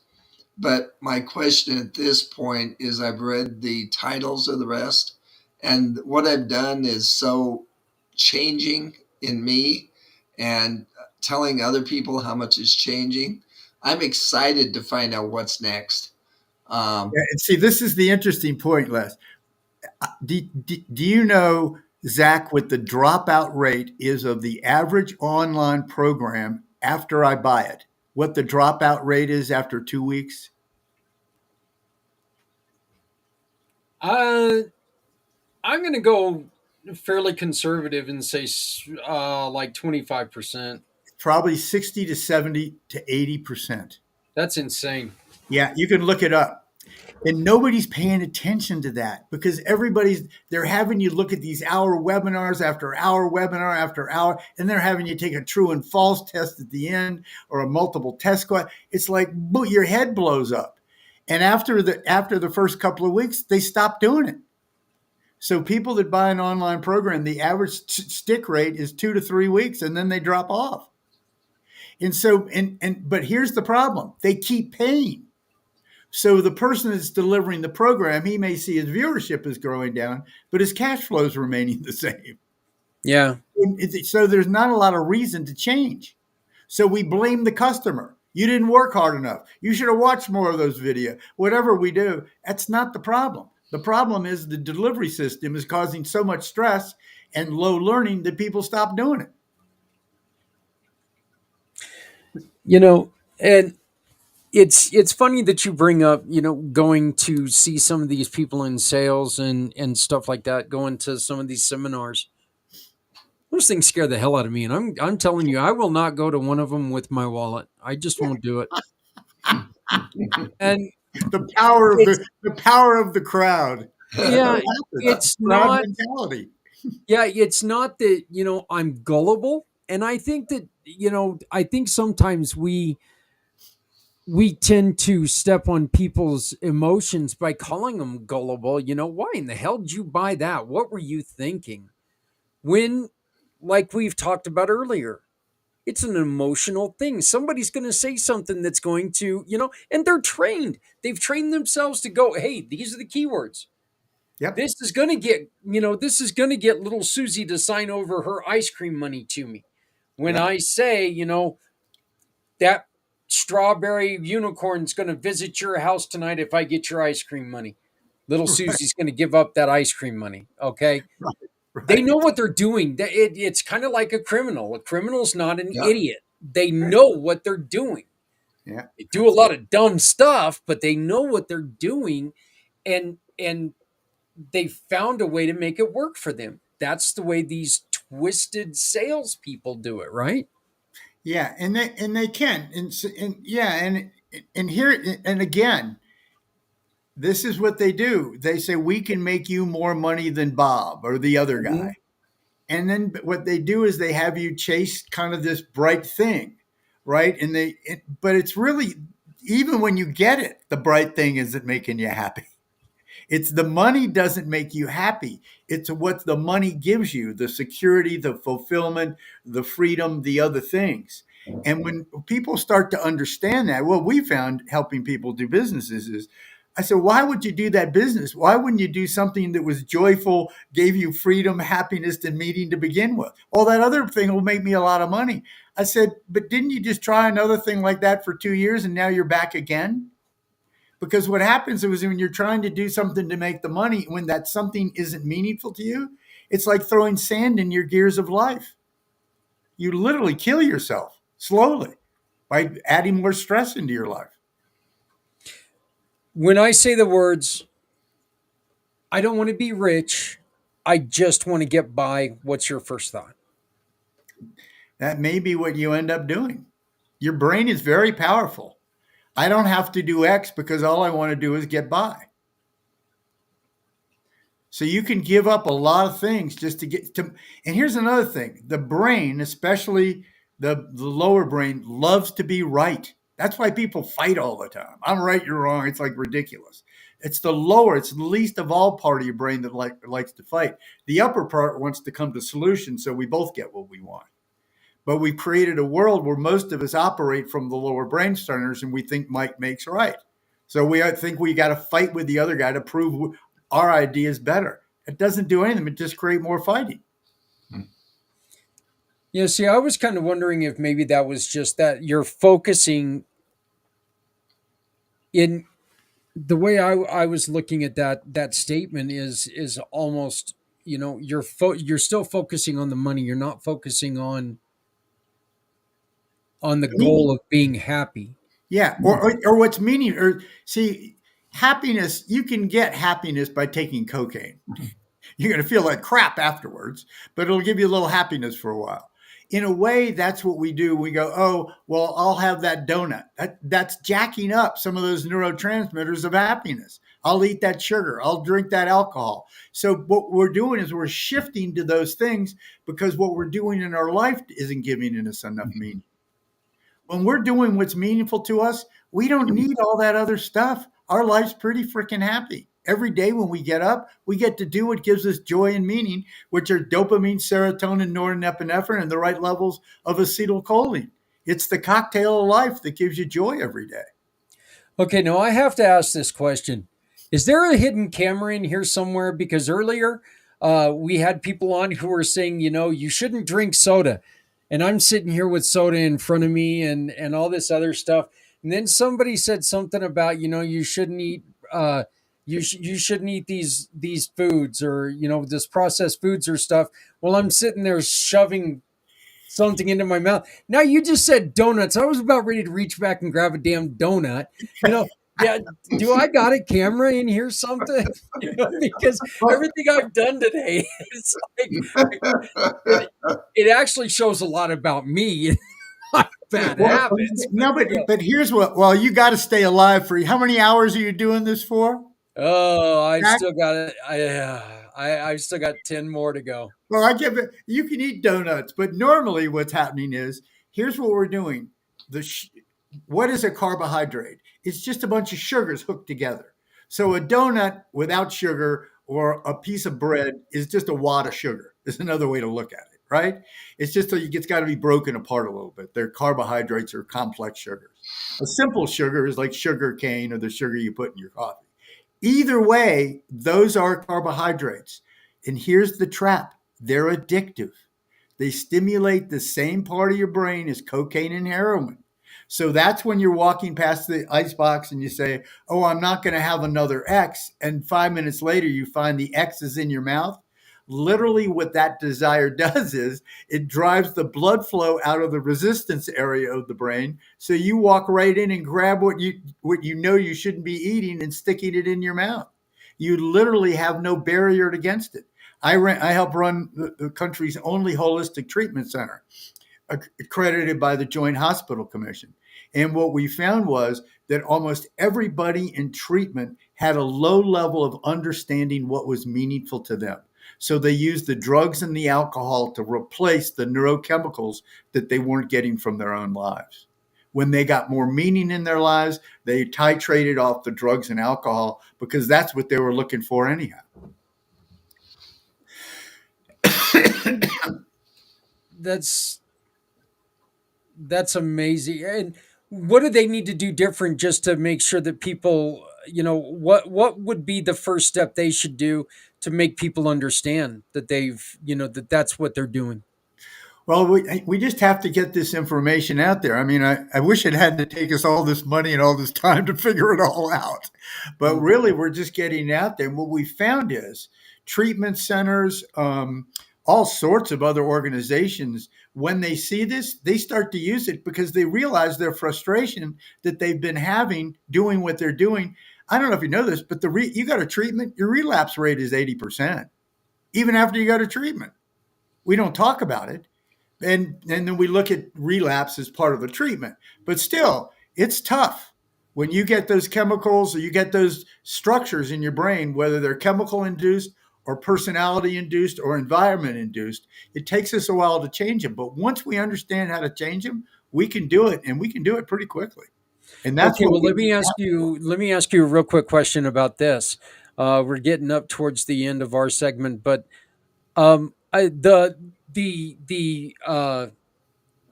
reoccurrence thing really is a question to me. How many how likely is it because of the way that people come at it? Exactly what you said earlier. I'm more likely to relapse if I go in because you tell me to. But if I say, you know what, I am done smoking cigarettes. There you go, baby. I'm going to succeed. If I get told by a judge, well, you ain't drinking no more, and watch that guy find me. External motivation versus external motivation barely works. If external motivation worked, 80% of people in prison wouldn't be going back. They're all going back, that 80%, because that 6 years, 5 years, whatever in prison didn't work to change their structures. It's a waste of time and a waste of money. So yeah, I'd rather send them to church for a year than prison. So to change the structures. Prison's not changing the structures. It's just causing pain. Wow. Oh, this has been again, JW. We need to get you on more often. It's just I agree with Les. Your program is amazing. I think it's ingenious. I'm glad you spent the money and the time. Yeah, So, probably would so have. am I. So my wife might not like it, but I Yeah, have to. I yeah, have to. yeah. Yeah. But Well, Les, Zach, we're going to be One of here. the things, Let's catch up again because I've got some ideas too about how we could package and brand this day of yours the next time you do it, and some other ideas for you too that we could all discuss. right. Yeah, that and sounds good. but Let's one thing do the business part of this. I want to mention here that JW has been consulting on this for 40 years, and the companies and so forth that could afford him and so forth, it was there. But folks, at this point, $20 a month, and you can have these changes with the course, and it's 3 to 10 minutes a week, and then you go out and learn how to use your brain. I mean, this is unbelievable, but everybody can have it now, and that's it. School, SKOOL.com/increase. And you can start today. Yeah. And you can find all that information on Les's landing page in communitypayitforward.us. Gentlemen, this is amazing. I always, I always enjoy this because it makes me think about about things I've done, Yeah. about the way I've seen things. I've learned things since I've been an adult because they've become an interest to me. Everything I've learned about the history and all this other stuff, you know what? I heard it in school. I just didn't give a damn about it in school. That's right. That's right. I found it as I found it as an interest as I got older about, all all the Egyptians and Romans and the Greeks and all those civilizations and stuff. I found that now because I love it and it's interesting to me and it's exciting to me. And so I do understand it and I take in so much more now. Yeah. Yeah. I mean, and this is a fascinating think to be alive because so much is happening and we have so many opportunities, and I think we have so much going on in the world that we can fix things much quicker than we don't have to go through 3,000 years of drudgery to try to change something in the world right now with ChatGPT, with computers, with lasers, with all the stuff we got in medicine, in what we're learning. This is a new world, and I'm very excited about the future. Well, I greatly appreciate it. Les, how can people get a hold of you? My email is les@csc for cracking the sales code course.com. My cell phone is 303-579-6881. And we're also looking for resellers of this program. And so if you're interested in doing that, but the first thing you need to do is take it at least 3 or 4 weeks and see how it changes you so you can talk to other people. And that is at SKOOLschool.com/increase. And you can watch the first 11-minute video at no charge. And then once you join for 7 days free, then you can watch the second one. But give it the learning adventures. If you don't do the learning adventures, it's just another seminar. And so if you don't do the learning ventures, your brain cannot benefit. Just so you explain, we don't call them courses. We call them learning adventures. Because the idea of courses, oh my God, I got to, Yeah. So there are all these little headwinds that we shifted in the delivery of the information to break through those headwinds or eliminate them altogether so people can lean into your product or service and use it with much more joy. Well, I definitely understand that because you know what? I would much rather show up for a Friday. Well, this is in the past, of course, but I would have much rather shown up for a Friday kegger party than a Friday exam. You got it, buddy. Me So, too. Me too. I think I'd rather show up for the exam now because I wouldn't have to wake up the next morning with a headache. But Yeah, I don't want to do that either. so, Neither one of them sound that great. yeah, so, but gentlemen, I want to thank you both very much for joining us for the You bet. 2025 mission for Healthy Heroes. Les, you and I will be back together here in a couple weeks. You have a great weekend with your wife. JW, let's get together so we can talk and we can Yeah, I learn think more and do more. we will. Thanks, Zach. So, Appreciate everybody all on right. the call too. All Thanks, right. Well, thank you so very much. Thank you, guys. Bye bye. Bye-bye. Bye. Look, I love hearing from him. He excites me because the learning aspect of this, yeah, we do have a learning problem in this country a lot of times, and that's because a lot of times we just don't pay attention to what's important to us. We pay attention to what's important to other people. I mean, could this be one of the reasons why we give so much credit to the stars and we want to live like a star, like a movie star? You want that? Possibly, but this is a way that you can learn things because this is what you want. And like you said, this is something that maybe somebody with brain injury can help them refocus that brain and relearn, reteach themselves what's important and get them in a better place. So I am very excited for my next guest. He's going to be joining me in just a couple minutes. I have got to play a video for you because this is the reason why we're here. And then we're going to be back with my new friend, Thomas Long.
And we are back.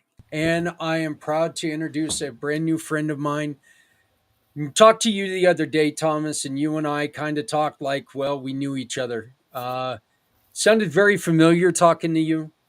Sounded like somebody who was right there with me on really wanting to make a change. Yeah. And I'm very, very excited for the first time ever to have. Oh, okay. It's got an S after. Okay, I'll get that fixed. But it really seems like you and I are in a very, very similar situation, and I love what you're starting. I'd like to introduce everybody to Thomas Long, who, Thomas, you got a brand new organization, you got a brand new thing coming out. you're really starting to take and focus on veterans. Can you tell us about Veterans Biz Yeah. Connect? So thank you, Zach. I really appreciate being here. The things that you're doing and bringing the obvious, the mental health, talking about what's going on with us veterans out here and doing all the things that you've been mentioning and the different episodes that you've had all day long with the different people. 22 hours for mental health, for veteran mental health. That's phenomenal. It's not done anywhere else. You're doing something that's completely different. And that's why I wanted to be here and be a part of this with you and what it is that you're doing. But yes, thank you for recognizing Veteran Biz Connect. What that is that's a networking platform similar to those companies out there like BNI or Latip or any of those things. But what we do is we focus in Veteran Biz Connect on the veterans-owned businesses and veteran service organizations. We bring them together to create an economic synergy, kind of like an incubator, to be able to get those networks, those organizations, those veteran-owned businesses, creating that referral system. So they're literally their own economic energy out there, where they're not dependent upon anybody else. And we're building them all over the nation. It's our goal to be able to have veteran-owned businesses and veteran service organizations being able to touch and reach any veteran anywhere across the nation. We have a free directory for veteran-owned businesses and veteran service organizations to be able to connect and be connected by anybody from the community that's looking to support a veteran-owned business or an organization. You mentioned the referrals, and I think one of the other things that is so important about the referrals when you're going veteran to veteran is that you are talking to, of course I'm speaking as you here, but you're talking to your brothers and sisters and promoting your brothers and sisters. You're not promoting somebody just because, hey, if you shop with this guy, I get $1. Right. That's important when it comes to the veteran community. That's one of the reasons why we created the the veteran and hero, both country and community segment of our partner or of our program, because we understand that. Look, women women love to shop and support women. Veterans love to support and shop with other veterans. Heroes, fire departments. You guys and gals are in exclusive clubs that you were together. You're together. You were trained to be together. It's not just you were thrown into an office building together, so now you're copacetic. The way that most of us like to look at it, Zach, is the camaraderie. The camaraderie that we had, the brotherhood, the sisterhood, that fraternal and sorority type feeling that we have coming out of the military is a way that we come together. It's the way that we look after one another. It's the way that we take care of each other. It's the way that we cover each other's back. And it's the way that we make sure that each one of us is moving forward in the right lane. Most of us that go through basic training, we go over what we call a wooden wall. Each veteran is pulled up by the next one and then turns around, reaches down and pulls up the next guy behind him before he goes over that wall. That's what we're looking to do. We're looking to be out there, and those that have come from where I've come from and gone from the dark holes, and we're going up that ladder, not forgetting to look back and picking up our battle buddy and bringing up our battle buddy from the rear to make sure that they can achieve where they want to get to as well. You struggled mightily after your time in the service. One of the reasons why you gave me kudos, in which I look, I'm just putting this together because this is important to me to see you, who I consider a hero in my life, you guys be able to put your lives back together, because you know what? We shouldn't want to see anybody fall, but there's no way in hell anybody who put aside their life to fight for our freedom, they definitely shouldn't fall. Oh, I understand, and I appreciate you putting it out there with a lot of my fellow veterans that talk about it. And one of the best ones that I hear talk about it is my partner in crime in Veteran Biz Connect, Darwin Larson. He always talks about it as a blank check. We wrote a blank check when we signed that that contract and put ourselves out there. No matter what branch, no matter what MOS, no matter where you served, no matter if you fought in the war or not, you still signed that blank check to put your life on the line for this great nation. And that's something that's why we're here, to be recognizing those individuals that did such for this nation. You know what? I would like to say it cracks me up, but and of course I don't find it offensive when a veteran says it, but I think that they're selling themselves short. Is, well, I didn't fight during time of war. So what? Because that's exactly right. Especially in the way that the world is. Hell, half of that conversation we just had with JW about the bottom part of your brain, and we are all right at this moment. We are all ready to fight with everyone out there. We're one step away from being at war with anybody at any time. I understand. And a lot of those people, they refer back to their MOS, and they refer back to the training, and they refer back to the things that were said. And especially in the Army eyes, a lot of it was 11 Bravo, the infantry is the Army, is the leg that goes out there and does the things. But what I like to remind my brothers and sisters that didn't have the same MOS that I did and was not in the infantry, I couldn't do my job without you. Yeah. I did not survive. I did not eat. I did not have my bullets. I did not have the fuel in my vehicle to go do what needs to be done. The communications didn't work without all the other people involved. No matter what MOS you did, whether you had a combat infantry badge or a combat action badge, I don't care. You still, like you said, signed that line, did what you did, served your time, and took part in that 1% of this nation that dedicated themselves to making this nation a safer and better place every day. We were talking yesterday when we posthumously presented my uncle with his award from Veterans Honoring Veterans, in which I'm going to try to get that played here shortly, that segment. But we mentioned, because my father was sitting there, and he was a Vietnam era vet, and he was, and the question I posed to him was, Dad, what war did you serve in? And the reason why I was asking him this is because I was asking him to prove the point that Veterans Honoring Veterans honors everyone who signed, who wore the uniform. It wasn't just those who served in conflict. And Dad said something, and we had to remind, I felt like we needed to remind people that, what? Yeah, Dad was in Germany during the end of the Vietnam War. But if he was not doing his job, the men and the people who were on the ground in Vietnam would not have the support that they needed to do their job. It doesn't matter if there's a conflict in one place and you are 3/4 of the way around the world. If you're not doing your job, this is a team effort. This isn't Always, every day. There's not. Look, Rambo is not out there. Rambo's not a one man, okay, that doesn't exist. This is a team. You are a family. It is a true family. And when one of you hurt, you all hurt.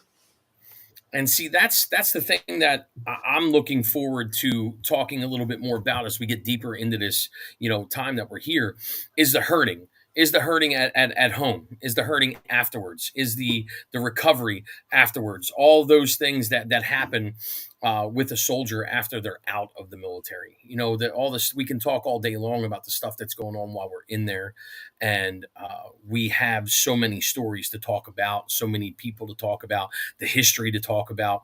But I even talking to people that literally, like my brother. My brother was on the airplane when Grenada was going on, and was less than 3 minutes from jump when they got turned around because the conflict stopped.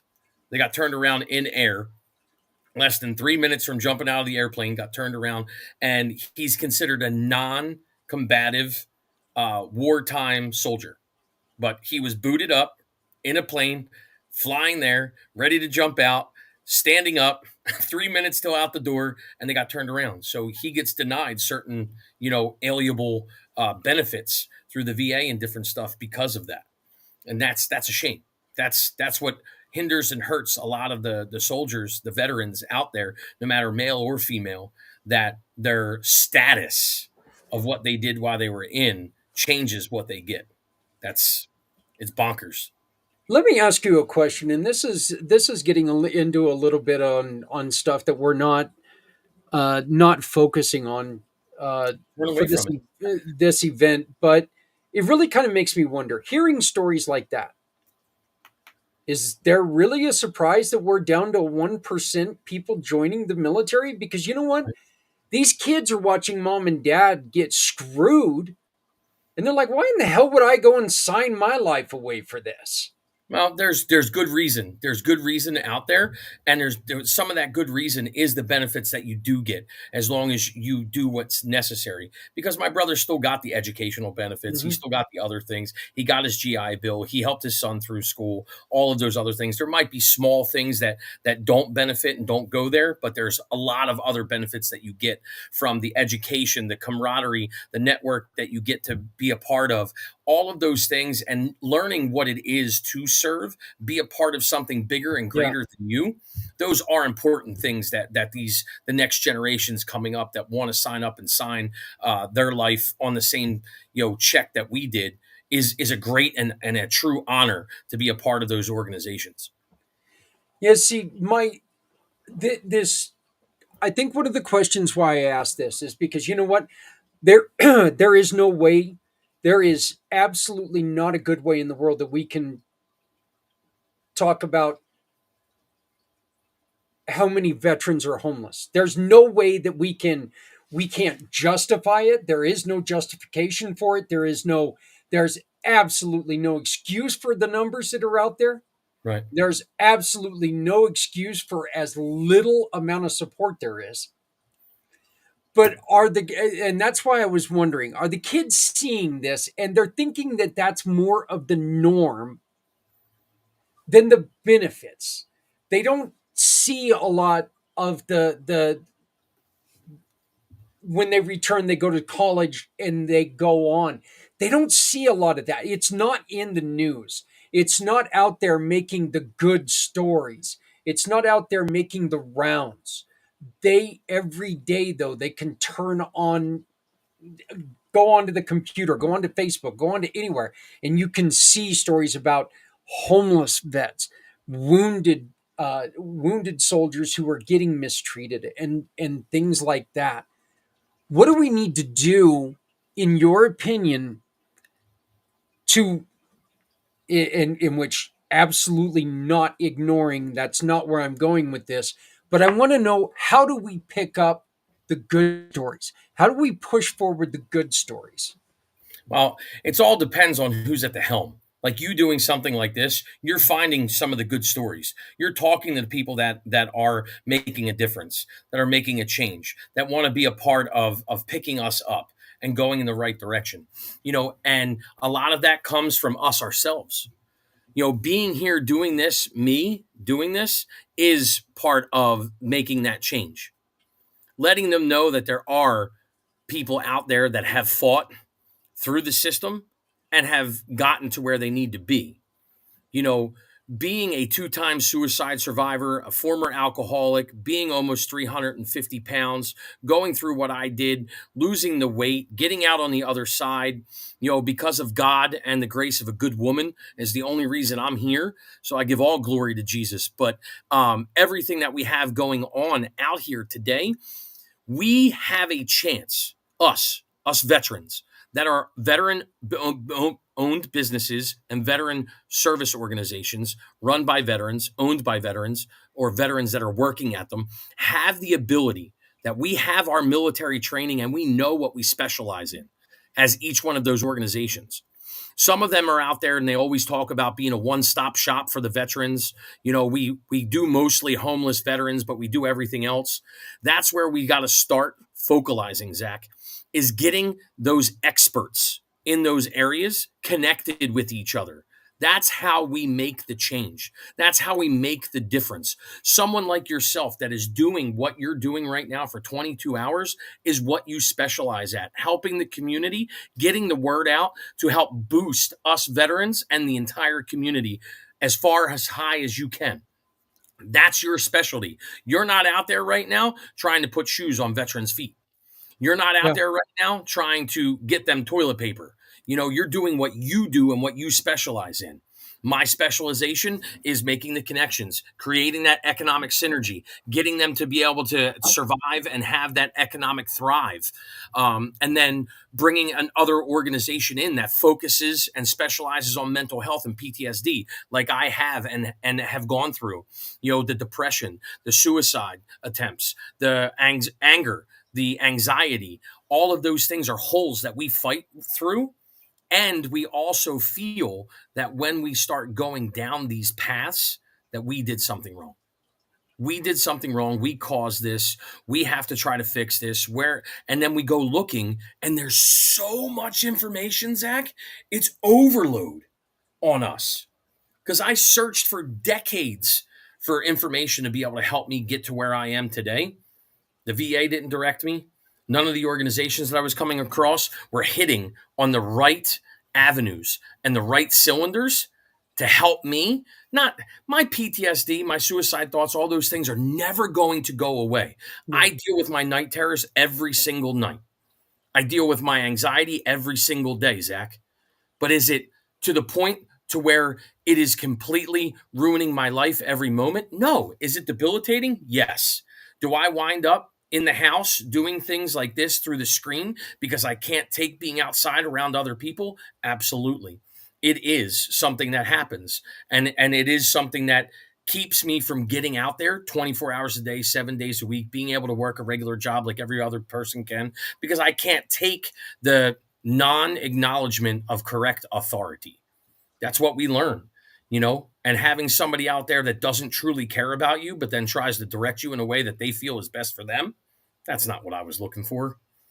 I couldn't do it. I couldn't handle it. So for 7 years after getting injured, I laid in bed. My depression, my anxiety, my world crumbled around me. And the only two things that kept me going was my wife, who gave everything to me to take care of me, bathe me, clothe me, help me, feed me, push me to my appointments, everything like that, and raise a child at the same time. She's the blessing God put on earth for me. But if it wasn't for my faith that I had eventually found, I would have given in.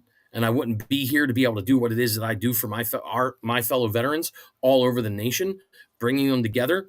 One of the most beautiful things that's happened through Veteran BizConnect for me is meeting the other veteran business owners and the organizations out there that truly want to help and truly have specializations, and us veterans coming together and realizing that if we work together, we can change the way veteran services are provided up and down this East Coast that I live on. And we're going to make that change. There's a group of us that are coming together in March that are going to make a change. Not that we're going to talk about making a change. We are going to make the changes that are needed, that we see as veterans that have transitioned and gone through these services and seen the flaws. We're coming together because there's 15 or 20 of us that have specializations in different areas. So we're going to take that hub, that $920 billion hub that people make money off of us as veterans all year long, and we're going to start putting spokes together inside that hub so we can create and make that resource that you were talking about and getting those soldiers taken care of when they need it, where they need it, how they need it. Like I said, I'm excited because that's not talk. There's a plan in action. We can all talk a good game. Everybody can talk a good game. Hell, that's how a lot of people get swindled, is because someone talks a good game. We need more people who are willing to stand up and say, you know what, I am sick and tired of talking. What do we need to do? That's right. And that's how it all started, Zach. Your exact words is how it started. Somebody looked at me and said, Tom, that's a great idea. What are you doing about it? What do you mean, what am I doing about it? I just told you what I'm going to do about it. Okay, you told me, but did you take action yet? Well, it has to happen. Give me a minute. That was the first time I mentioned it. Now, you got to give me a minute to act on it. Yeah, but everybody talks, Tom. How many people actually take action? And that was a real swift kick in the butt. We say other things in the military, but I'm trying to keep it, friendly here. That was a swift kick in the butt and got me moving. Like, okay, how long until I take action?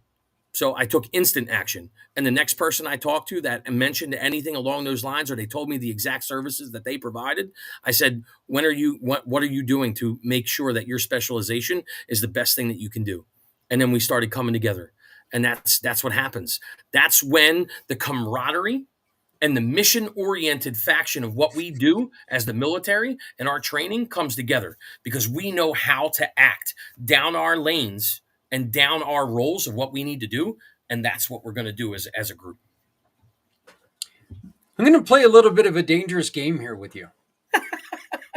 I want to ask you a question, and you are succinctly a great person to ask this question.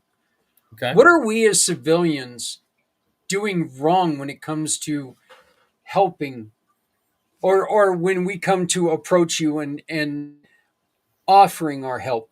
What are we doing wrong? Where is the disconnect? And what do we need to do better when we say, you know what, we want to help? What do we have to do to prove that? So, a dangerous game, I wouldn't call it dangerous game. Putting my foot in my mouth is a possibility here, but I don't call everybody that I come across a civilian. I come across as somebody that, you are not a civilian. You're not walking around with your eyes closed, blinders on, not seeing what's going on. You're not a civilian. You're somebody who cares, and you're a community member. That's the difference. What you're talking about, community, pay it forward, that's you. You're a community member. You might not have the distinction of what you talked about as a DD 214 and been a soldier, but you're a community member of the veteran community that wants to be out there and perpetuate us getting to where we need to be. So that's the difference right there. Being a blinded civilian that walks around and doesn't want to acknowledge what's going on, acknowledge what we go through, tell us that, well, you guys get enough benefits, you don't need anything. That's the issue. That's the problem. Stuff like that.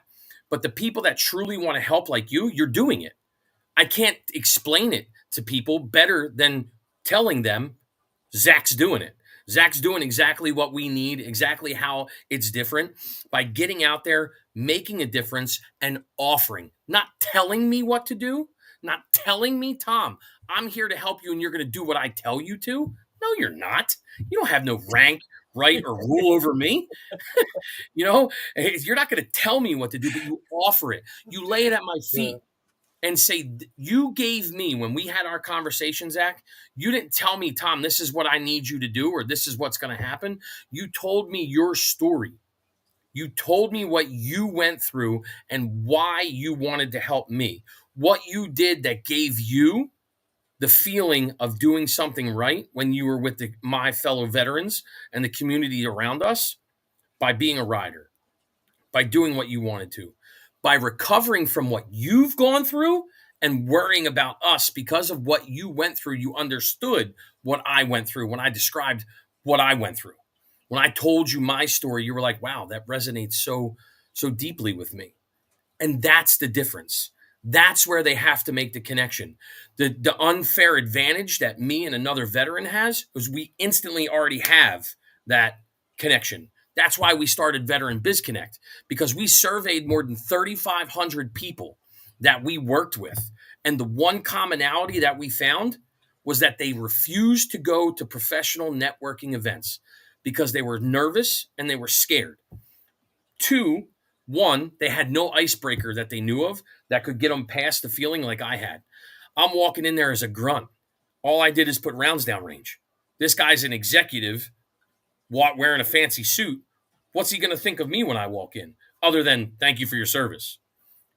So when we created Veteran Biz Connect, the CEO and founder, Don Martin, talked with Darwin Larson, and they came up with the figures of, we need to have that third tier commonality, not just a second tier that we're human and we all have a business, But the third tier commonality works the best is we can walk into a VFW, American Legion, a DAV, some organization like that, and we instantly have a connection. I feel safe. I was just at the VFW earlier dropping stuff off for my local VFW, and I walked in and everybody at the bar was like, "Hey, brother, how are you?" They didn't know who I was. Yeah. I was at least 25 years younger than everybody that was sitting at that bar. But they all said, "Hi, brother, how are you?" I said, "Hey, sisters and brothers, how are you? God bless, have a great night." We had that commonality. So doing Veteran Biz Connect in those locations gives us the sense of, I don't have to worry about anything. That's a brother, that's a sister. It doesn't matter what business they own. You know, being tied into the VFW as an auxiliary member, when I rode with the Warriors, I know exactly what you were talking about. It was really kind of funny. Once I was sitting there with my president and my VP, we were having breakfast after a Veterans Day ride, and somebody came up to me and shook my hand and went to go and say thank you for your service, and I immediately shut him down. I was like, "Oh, I ride under my grandfather's flags." That's exactly what I would say. I would say that to everybody. They both looked at me and they were and they both kind of had the same question. You could tell it was like, we've always wondered what auxiliary members say. And it was kind of neat being able to tell them. So they were like, "You handled that so smoothly." It was just like there was no confrontation. There was no, you didn't try to play it off like you're better than anything, or you just, "I ride under my grandfather's flags." Right. I did. It's great. And that's a beautiful thing. And I love the VFWs. I loved being able to sit there and have conversations. It is kind of sad that seeing that they're kind of falling out of, they're kind of falling off a little bit as the as the people are getting older, because the newer crowd is not really much of, they're not wanting to just sit around, drink, and talk anymore.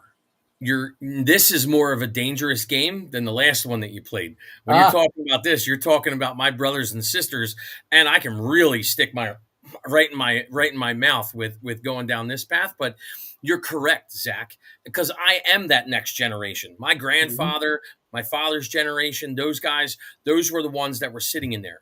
Why did they? The safest way for me to go down this path is for me to ask you, Zach, why did they start these organizations? It was camaraderie. They wanted to be together. They wanted a place where they could go and not be bullied about who they are or questioned about what they did. That is it right there. You touched on it. You hit it right there. They needed a place because they were not welcome. They were not welcome anywhere. They were frowned upon. They were treated bad. They were spit on when they came home. All those things that happened during Vietnam and all that stuff, that era. That's when this started, because they needed somewhere to be able to come together to talk about their trauma, their drama, their stories, and have a drink and feel safe. That's where the American Legion came from. That's where the Vietnam Veterans of America came from. That's where the VFW came from, to protect us, to bring us together. And then also the American Legion and the VFW, there's nobody that does more for us and our legislative rights than those organizations, Zach. Absolutely. They're the biggest powerhouse in our corner, and my generation doesn't know it because all we did is see that's Grandpop's place to go and have a beer.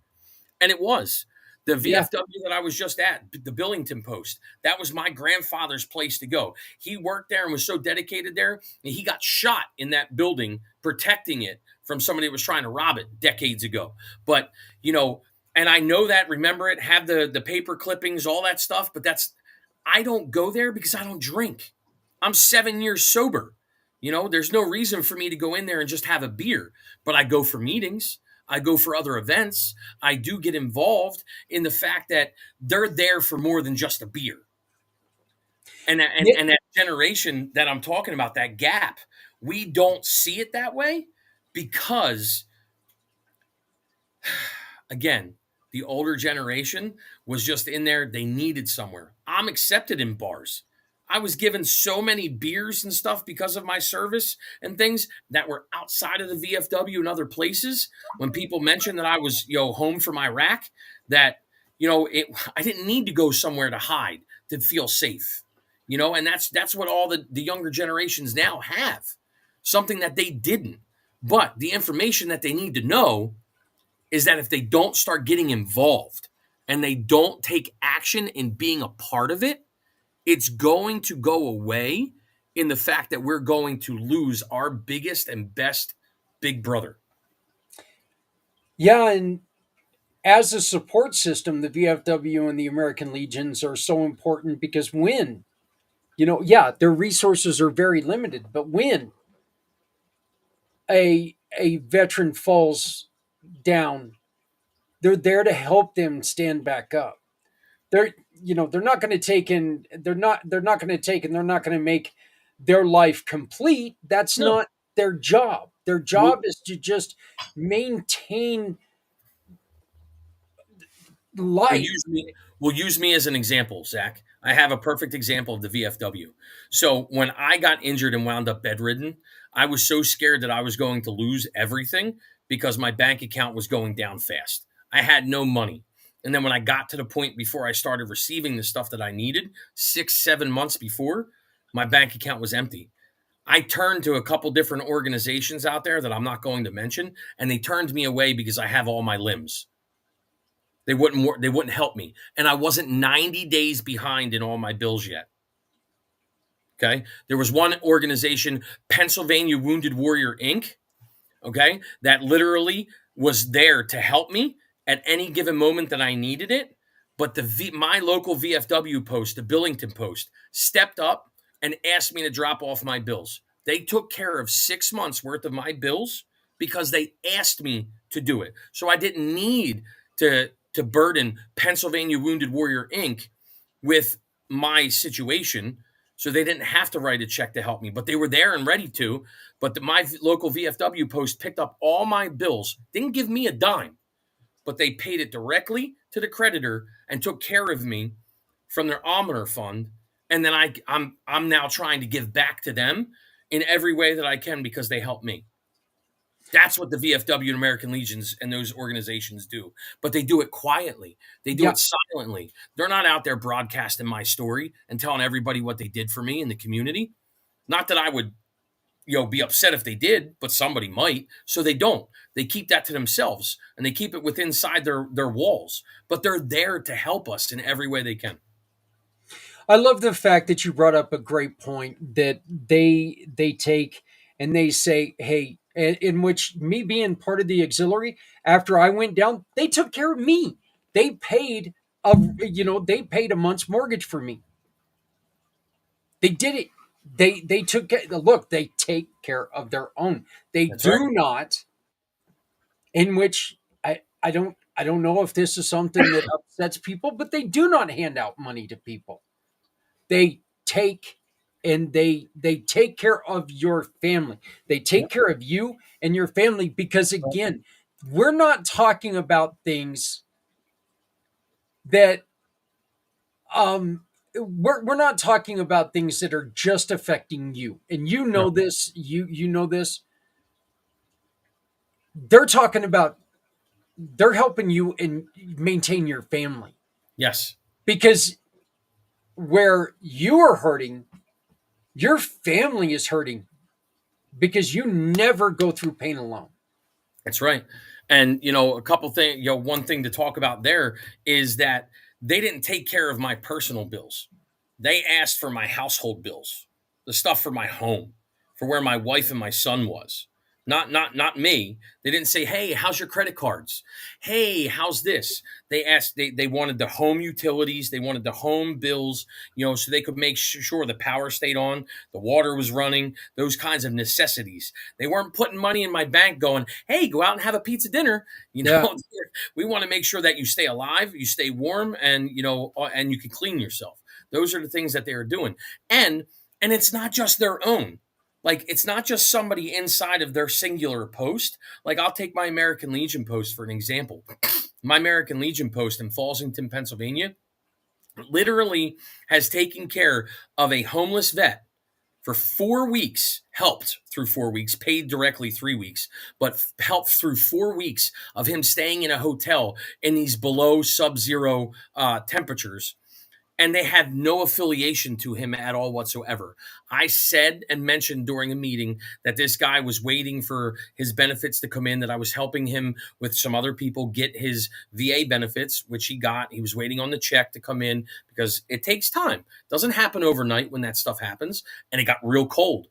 And they took the initiative and went to the hotel and started paying on a weekly basis for him to stay there until he got his money to do it on his own. That's what I'm talking about. These are the things that they do without any publication, without any, putting it out there. They heard about a soldier, they took care of him. They didn't ask, is he one of ours? Does he pay his dues? They didn't ask any of those questions. They said he's a disabled veteran with a DD-214. We got his back. Yep. And I really appreciate everything that they did for me personally. And like I said, I am not a veteran, Right. but I have seen them, and I've been in the meetings where we sit there and we go, guys, here's somebody who's in trouble. We as the auxiliary, what do we want to do? Of course, I was never went into a meeting. I was in the auxiliary meetings, but I saw the way that it was run in the auxiliary itself. Right. And we had the same bylaws. We had the same everything, that we ran it like they ran it. Yep. We had the same officers. We had all of that. And, we had that with the Warriors as well. So, And even sometimes some of the VFW members were in the auxiliary meetings, because they like to be a part of both. Oh, yeah. Yeah. And it's great to have them there too. I mean, first off, look, like I say, I still think one of the greatest things, I haven't been to the VFW in probably 7 years. Okay. My accident was 10 years ago. I haven't been there for the past 7 years, partly because I almost felt guilty that I no longer go there, but I just, it became a part where, it became a little too much for me because of the drinking and everything. And I needed to distance myself from them. But every time I see one of them, any of them outside the building, they still treat me with the utmost respect. And I do my very best to do right back. There you go. And they remember me by name. I remember them by, I don't care if they were called Sarge or Stretch or, I call them what they were. That's what they're comfortable in. And it's a wonderful thing. No, I hear you.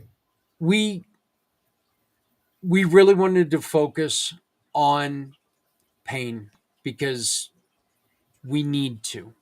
Yeah. We need to know. We need to have that dark conversation about what kind of pain you and your brothers and sisters go through. And we need people to hear it. I hear you. So that, I mean, the physical and the mental was horrible. The mental pain that I went through, was constant guilt. So being over where I was, there was times where things happened. People didn't come home that I went over. I literally took the place of another soldier being in the National Guard in Pennsylvania. We had our unit left, and we had what was called fill-ins or refills, and we had to go. And I had just gotten home from airborne school and was told that, due to the fact that my father just had a triple bypass, I was put on the back of the list, blah, blah, blah, blah, blah, whatever. So I had somebody come up to me and talk to me and say, hey, listen, I just graduated from college. Well, I'm getting ready to in 2 weeks. I just got engaged. I got my whole life ahead. Listen, I'll go. I'll take your spot. I jumped in it, went and did my train up, did all I needed to do, got over there, boots on ground. Did everything I needed to do, and don't like a month and a half later, he showed up anyways because they needed more. He's there. Didn't come home. Had his whole life ahead of him. Another soldier that I was supposed to go out on a mission and take his spot for the day. And he came up last minute as I mounted the weapon up on the vehicle and said, I'm going. This is mine. I go with the commander. I'm his gunner, blah, blah, blah. I'm going. Okay, Sergeant. Roger that. Go back in, sit down, do what I'm doing, find another mission, take care of that mission. Lo and behold, over the radio, they got hit. He didn't make it. He didn't go home. Again, why me? Why am I still here and he's not?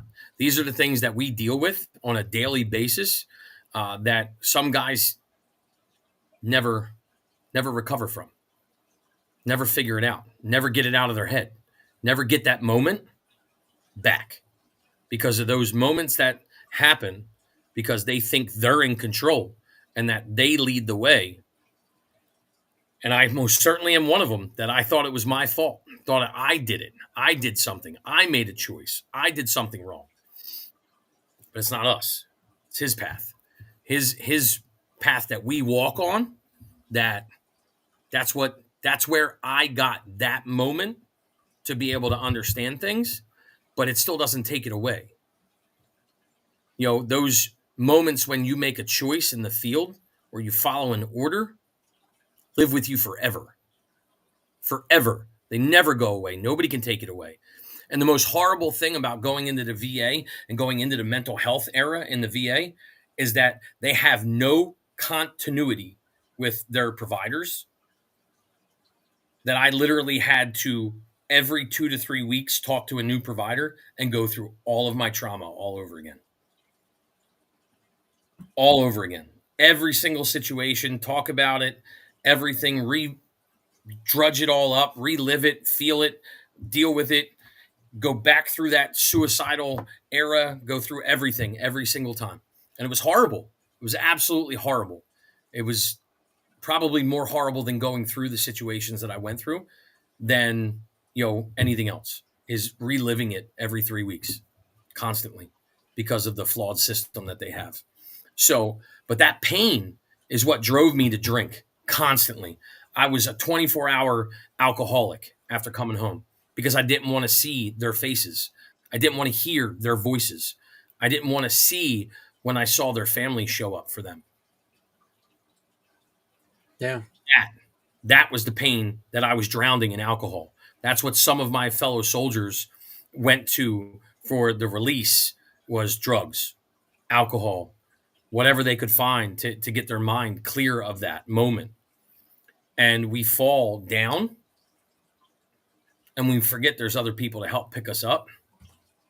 Because I'm strong. I can do it. I did all this. Why can't I do that? And we forget. We forget that we didn't do it alone. There was an entire team, like you talked about earlier, there that got us there, that got us through it. We weren't doing it on our own. And we forget about it. And it's tough.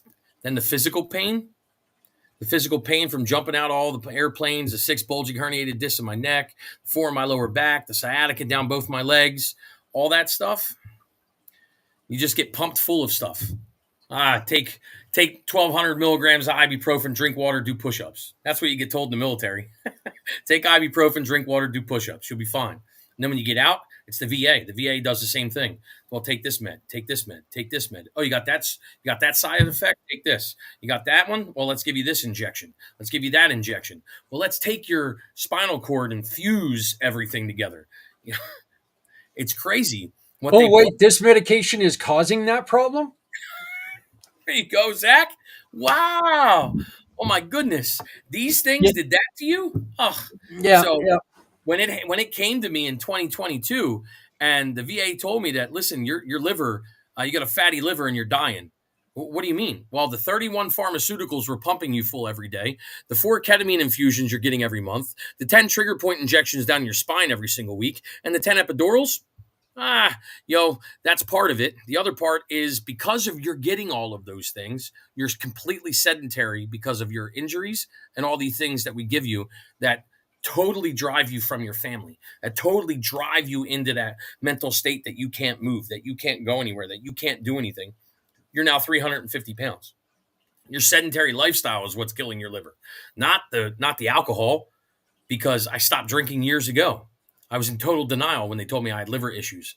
And when I took back my life by focusing on my gut health, because the other guy that was here talking about it earlier today, your doctor who has 18 other names in front of him.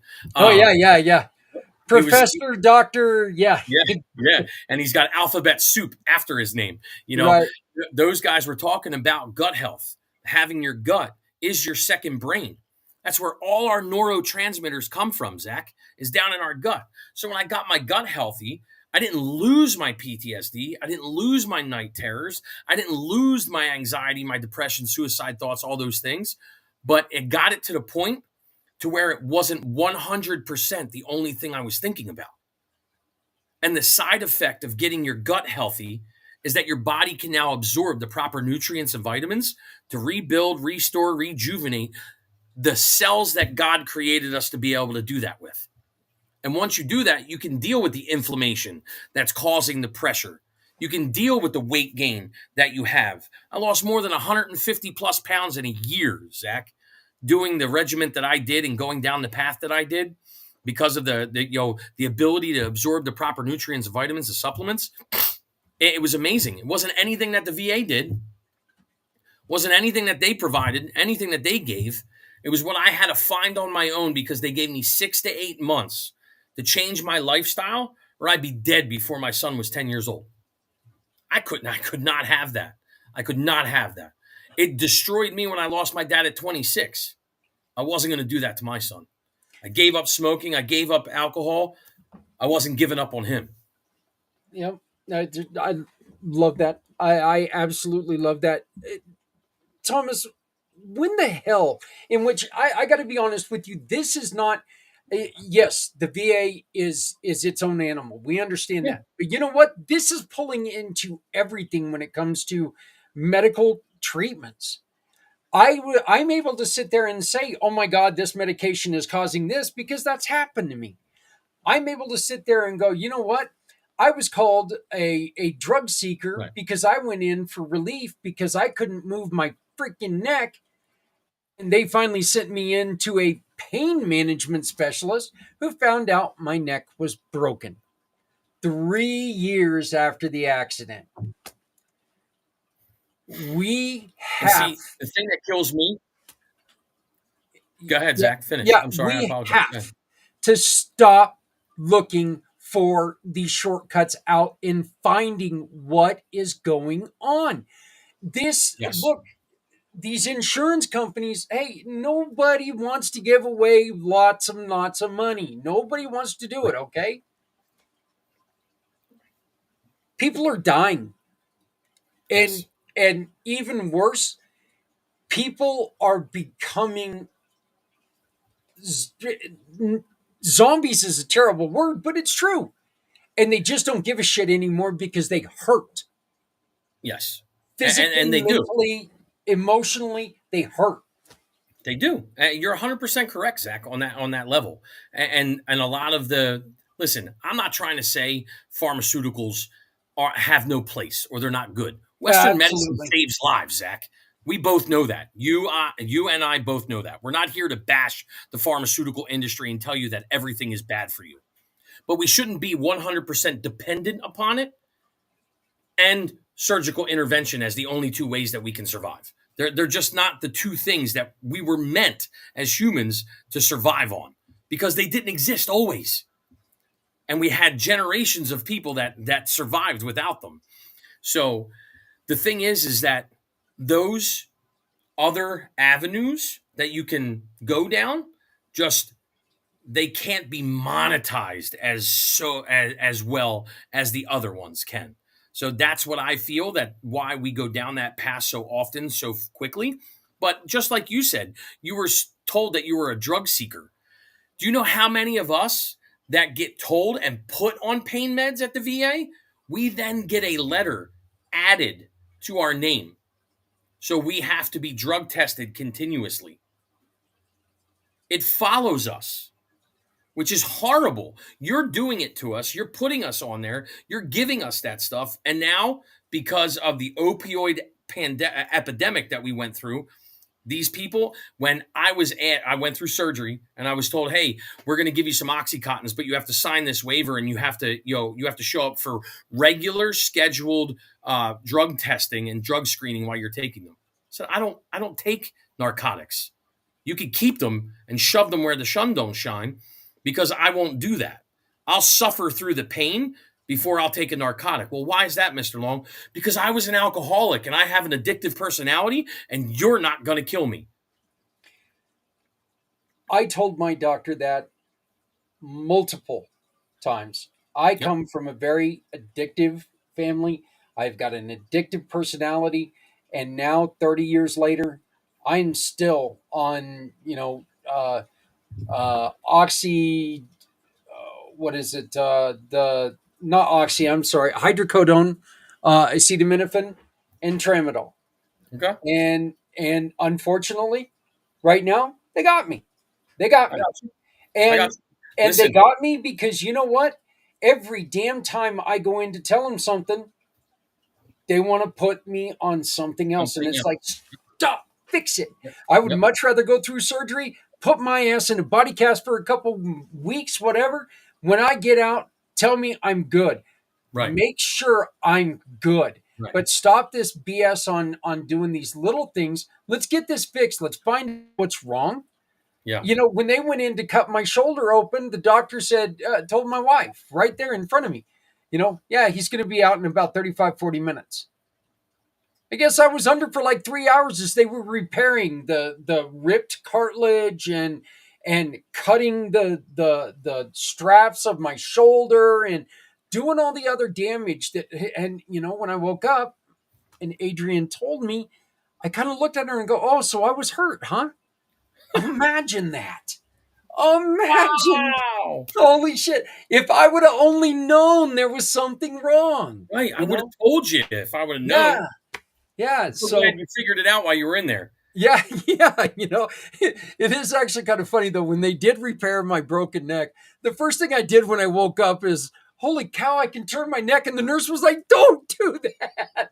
But I'm like, but you don't understand. I can. Right. I was Right. able to turn my neck. Right. And that's the beautiful part of it. And that's what Yeah. they didn't understand. And Yeah. that's the other thing that kills a lot of us that goes through this, like that, not like kills us, but bothers us, is that so many people tell us what we need and what we need to do and have never experienced or been down the path that we're going down. That doctor has never had a broken neck, but he fixes it and tells you that you're not in pain. But he doesn't know the pain that you're in because he's never been in your situation. That nurse says, don't move your neck because she doesn't want to get in trouble for you experiencing something and getting hurt that she's never been through. She doesn't know that you can move your neck and that it's not going to hurt worse than what it did before it was fixed. Yeah, Because it's like she's eating never a strawberry sundae. It doesn't happen enough. That's that's the truth. I got to ask you one more question, and then we got to switch segments. Thomas, you and we talked about doing something. I threw an offer out at you. I'm going to bug the hell out of you until you accept it. I'm just I already telling you told right you, I now. accept. You got it, man. We're in. We've got to put it together. But I want to bring up a point that really makes this feeling stick. John Vogel's one of my very best friends in the world. Okay. I love this man. I love him with all my heart. I know what pain is because John told me what he goes through. He lost his son at 3 years old because his son got out of the house and drowned in the family pond. John told me once something that made the pain real. He told me, Zach, it's like having the worst heartburn you've ever had every day of your life. Yeah. What is there anything that you can equate the darkness to?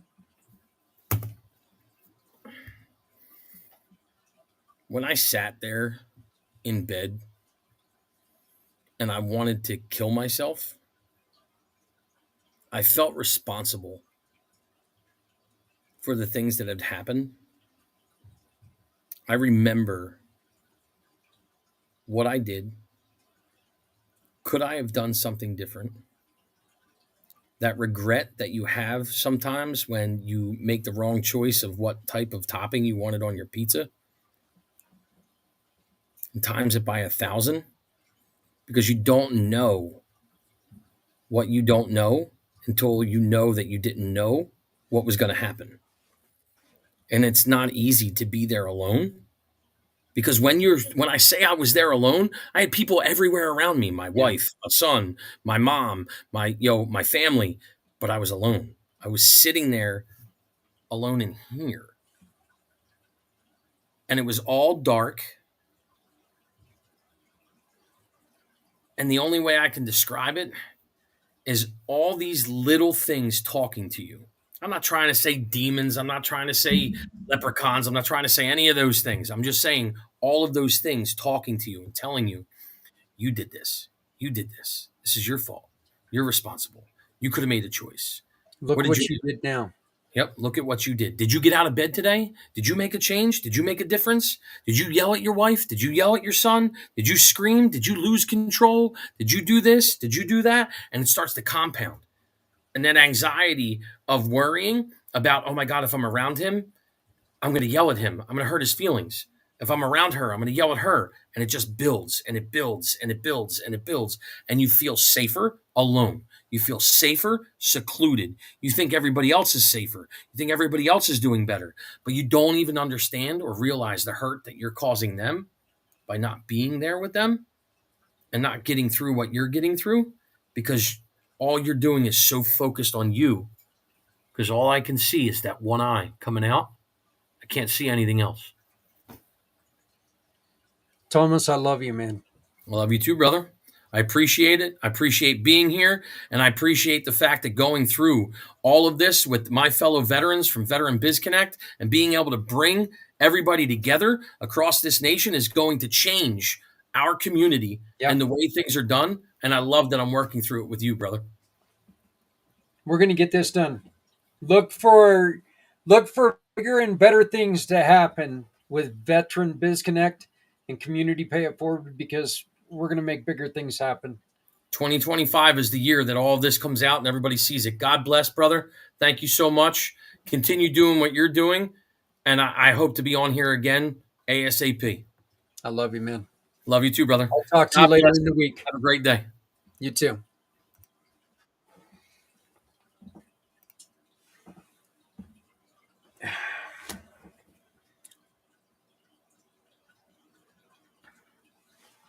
You heard it.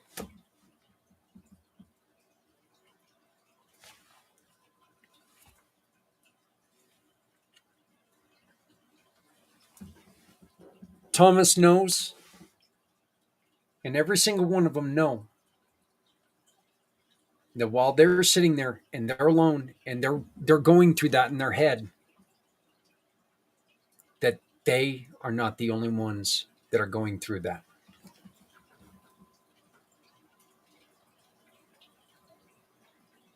But all they can, like you said, all I can think of is you did this.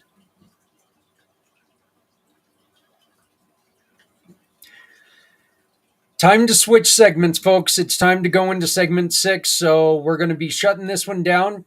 Give me 5 minutes and we're going to pop back up. Just refresh your browser. We're going to pop up in a minute and it's going to be like we never went anywhere, but we went somewhere or something like that. But wow, amazing. We're going to be right back with the 2025 Mission for Healthy Heroes. Please stick with us. You guys are doing great. We got a lot more show to go. A lot more to do. We got a lot of work, folks. We got a lot of work to make this happen. Come back, will you?